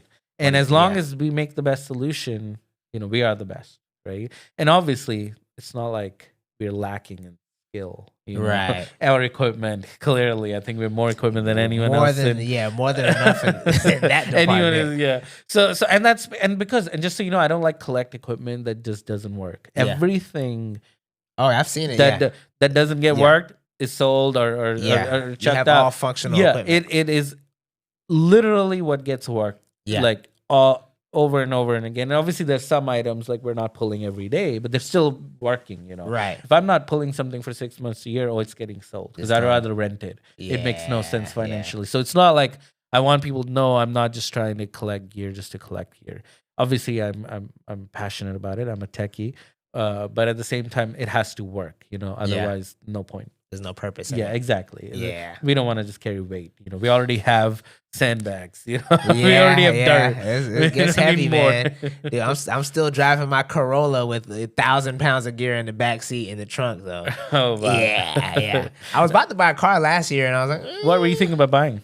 I was gonna get a Tacoma. Oh, I know, yeah. Welcome to the taco gang. I know, taco gang. It's so sad my Tacoma is not gonna work that much anymore because I'm switched to the van now. Yeah, and even before my Tacoma worked with the trailer, not anymore. So that's kind of sad. It's just back to a personal vehicle. Let me get except for meetings. You don't need it no more. Then. No, I need it. What are you talking about? Now I can go make it I gotta put big tires on. You're gonna go crazy. Yeah, with exactly. It. Now I can make it. Because it's just meetings and stuff, so it may be it may not be hauling gear anymore. Right. So, but no, man, Tacomas are awesome. Sweet, dude. Just so you know, I ran this business last few years out of that Tacoma, and so Tacoma's good enough, is what I'm saying. It gets for the job corporate done. work, and it's an incredibly reliable vehicle. I have nothing to bad to say. How Funny enough, many miles you got? 35. 35,000? Yeah, but it's only a really? couple of years old, so okay. So it's yes, fairly newer. new vehicle. But my car has like 200,000 miles on it. Yeah. And it's still riding. It drives so smooth. What is it again? Corolla. Oh, Corolla. Yeah, Toyotas, man. And that's what I'm saying. I had a So good. Mercedes before then, and never again. Yeah. I'm telling you, my Yeah. experience with cars has been, and I always buy them new because, again, just how I could break apart a camera and fix it. I'm the opposite of cars. I can't do nothing. Yeah, I'm not touching it. Yeah. Like people are like, you could change your Especially own. Mercedes. I'm like, look, I'm not an expert. Yeah. Let an expert do it. No, but that's what I'm saying. Everything was freaking expensive, and then it wasn't even reliable. It was a brand new car. Top of the line model, leak. and no, the window wouldn't roll. Oh wow! The chrome started, the trim started to like peel fade off. and or oxidize or whatever. Point is, it wasn't worth it. Right. Never again. And I said about Tacoma, I've had it obviously only 2.5 years. Nah, you gonna have that no forever. Problems. Oil change and that's it. Man, nothing. It's the And I best don't want to car jinx ever. it. Yeah. Literally nothing. It's And so plus, good. I love the community of it. Again, Yeah. I love videos. I love going to YouTube and being able to, how do I change tail lights? So change, put better and tail it's lights. easy to work on yourself. Exactly. That's the Yeah. thing, too. And that, funny enough, I'm not a car guy, but every mod on my Tacoma, I did it myself. Come on It's now. that easy, man. Yeah. Yeah. I put like those devil toe hook things. Oh, you did? A Yourself? back, and the tail lights. I mean, these simple mods. It's But the still- tonneau cover. Point is, everything I did myself, and I'm so surprised that I did that. Yeah. And if I can do it, and I'm not a car person, then anybody can do it. So I'm Yeah. excited, man. When's the Tacoma? When are you joining the family? I love my Corolla, man. One of our other friends, Adam, has a Tacoma too. Oh, he does too? Yeah. So I'm saying you got to Dang. join the Tacoma gang.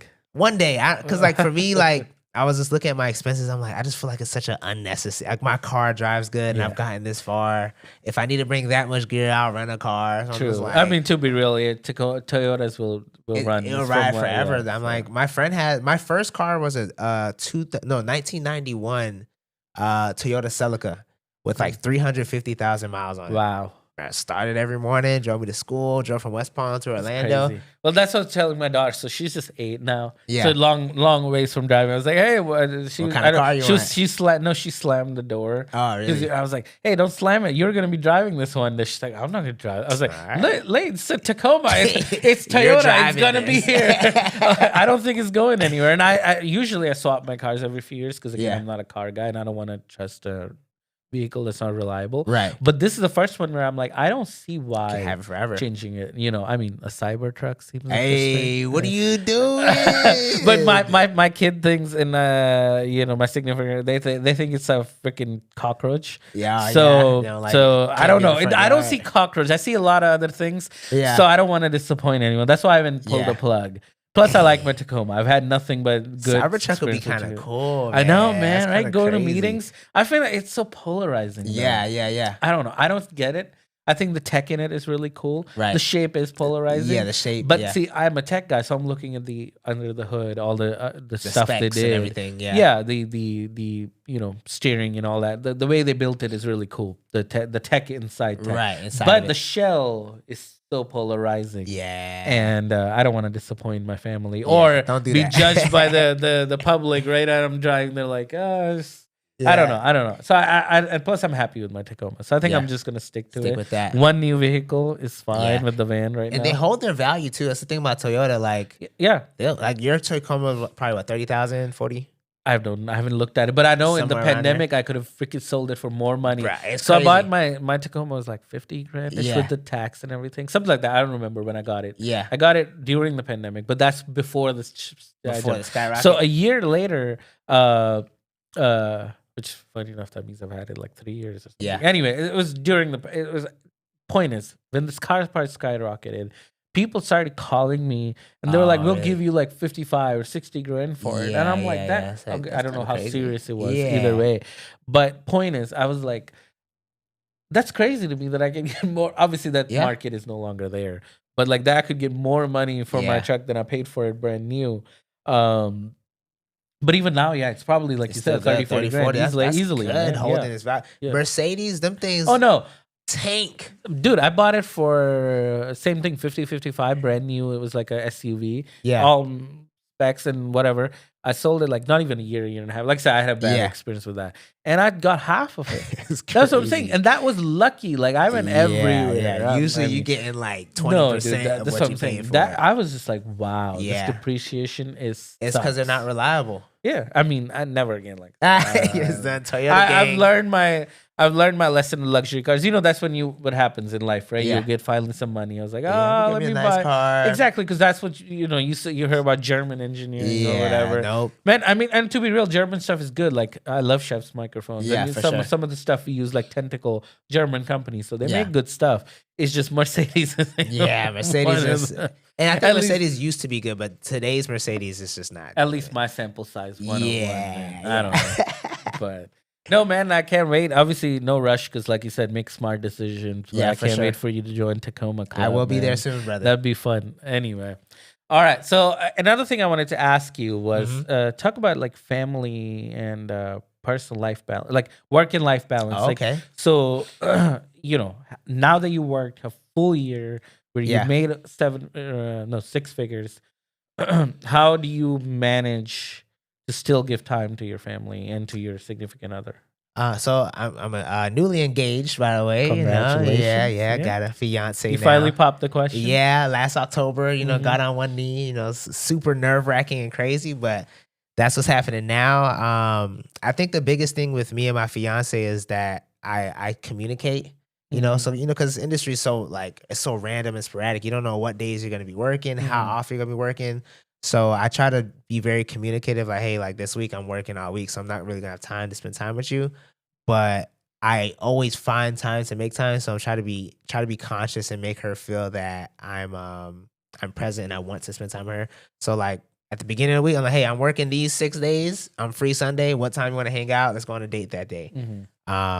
And then so the biggest thing is just carving out that time. So like even with my family, like we do once a month like family fun days. So like the whole family gets together, we're hanging out, and if we plan that, like I'm booked that day. I'm not booking any Yeah. jobs. Like I just try to at least have that once a month. Exactly. That's very smart, man. And then I think it also, tell me if I'm like a business owner's significant other also is not just can anyone be like they have Right. to be able to understand that Right. like you said at one moment you could be working 6 days and then 2 weeks later it's for 2 weeks you're home, I'm right? free. Yeah, Yeah. exactly. So they have to be able to like balance that Yeah. and takes a be, special person. Yeah, exactly. It can't just be anyone. But I think that's very important though. If you Yeah. once you find that person, Keep that is 'em. very important. Yeah, in to have that that relationship as a support person Yeah. in your life, right? Yeah, I know a lot of people like their relationships have been torn apart from just the person's working too hard Yeah. and they just like, I need your energy, I need your attention. It's Yeah. like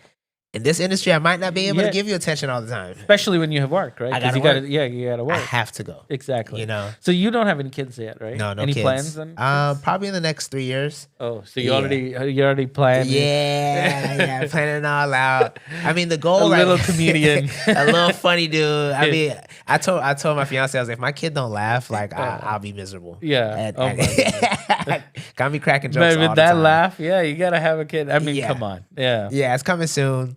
I got kids. Marriage is coming in November this year. Oh, so you already set the date? Yeah, November or October. We're still debating Oh, on 2 different yeah. dates. Yeah. Okay.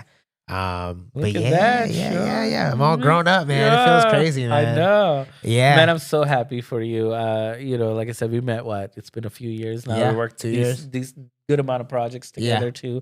Man, every time it's been just nothing but a It's pleasure. always a blast. I'm telling you, you are the funnest guy I can have on set. Shut up. I mean, I don't know about your stand up, but on sets, man, you're Vipo incredible. always talking smack. Can't help it. Sorry, but no, I mean, Yeah. man, like for real, like it's incredible energy, and I like I said, I'm envious. I'm envious of the energy that you have. Yeah, So I appreciate you, man. and I'm telling people, man, that this is part of it, and I wish I had it. I don't have it. Yeah. So I have to work harder to offset the energy that you Yeah, have and, yeah. and the fun personality that you have. Because to be real, clients want that. They don't want to be surrounded by boring. Yeah. I mean, People, the corporate exactly. world is already so boring. Exactly. Yeah. So they need a little bit of Yeah. some So so I wish nothing but the success. And Yeah. again, on especially future endeavors, man, Yeah. on marriage and everything, man. Keep her keep her close. keep her close. And also don't forget, that you continue to pay attention to her. Because like you said, our work, Yeah. especially now that you're going to It's go to easy to 250, you're forget. going to go to Mill. Yeah. You got to gonna be busier and busier, but you Yeah. got to keep paying your attention, man.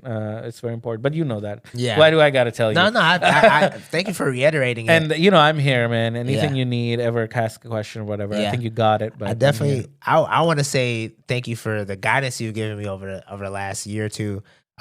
Just always being like willing to answer questions and be there for us. Like it's hard to find someone like that's at your level that's willing to be there for people who are coming up. Cause when I was coming up, like I said, when I was making $10,000, I was talking to this guy. You know what I'm saying? And any question I had, he's like, yeah, okay, yeah, boom, I'll call you, you'll answer, So I like got you. And see, and that's what I want. That's what I'm saying. I wish I Yeah. had that. I didn't.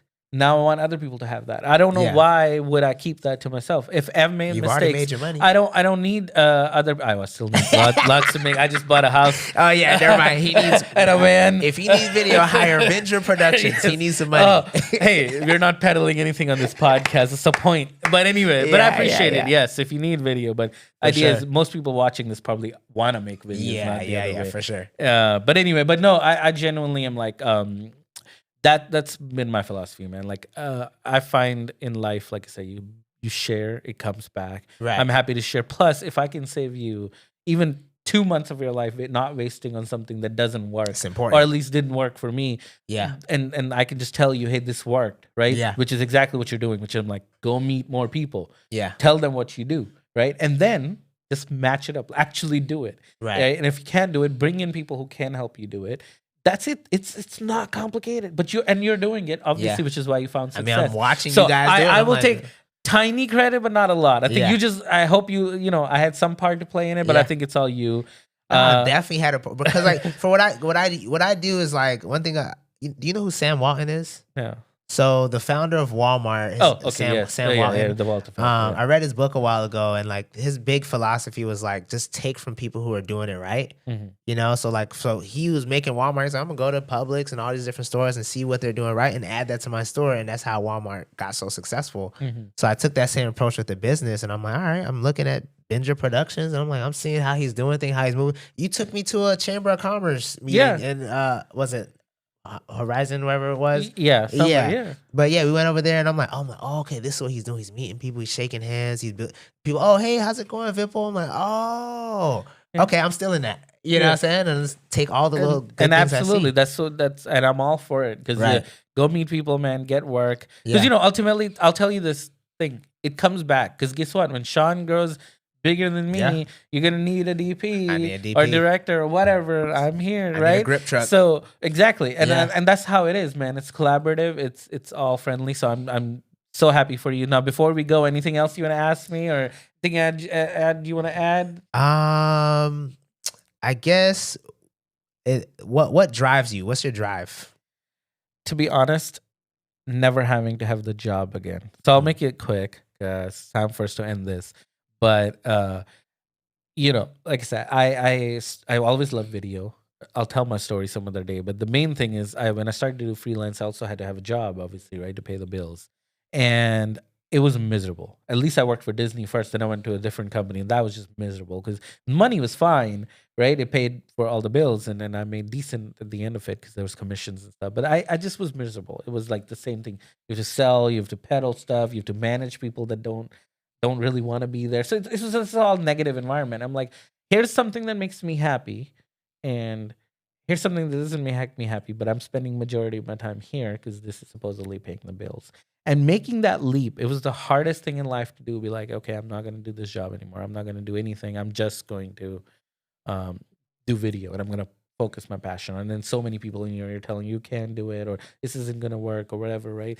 But best thing I ever did. Yeah. So you know what drives me every day? Coming back to your answer, just not going back to life. I love I it. would rather work 18 hours like today, because you know we were getting the studio ready. I would rather work 22 hours like today, right? Barely any sleep, than ever go back to an 8-hour job where I'm 100%. miserable. Because I'm happy. I'm passionate. I don't know if you can tell, but this is what I love. I live and breathe this. And this, if I was doing this as a hobby, right? I was putting all my money into it. I'd rather have this make me money and make me be happy. Rather, my opposite is to tone down a little bit. Because when I talk to non-video people, I gotta be like, not talk about video. Yeah. And that's all I can talk about is video production and cameras and sound and lighting and grip and all this crap. Or business strategies, and you know, sometimes you just gotta dial it back and go like, let's go to Magic Kingdom. Did you see the Let's go football to game Tron, last right? night? Yeah, exactly. So that's mainly been my driving factor, man. And then, like I said, like they say, it's kind of old saying, you know, like find a way to make what you love make you money, right? Right. So, and I'm one of the lucky ones that have figured out how to have a family and, you know, a life and house and cars or whatever, right, from something that I love, something that you love. And I no longer consider any day work anymore, right? Even though I work, I feel like way more than I've ever have. Yeah, but it's worth it. So I like I said, I'll continue this. So retirement is not even a word in my brain. I'll do this as long as I love it. And currently, I don't see this love going anywhere. And if it ever does, then you know we just figure it out when that roll comes. Yes, sir. Awesome, man. Again, thank you for coming in. Any day, you're welcome to come back. But thank you, and thank you for watching. Appreciate you having me. Before we go, share people how can they find you? What's your Instagram? Badash BADASH Films on Instagram, Twitter, YouTube, all the internet. Perfect. We're not selling anything on this podcast, but definitely go follow Sean. I think he's definitely going to be posting way more than I am. I guess I am. All right, Sean. Thank you for coming, man. Peace.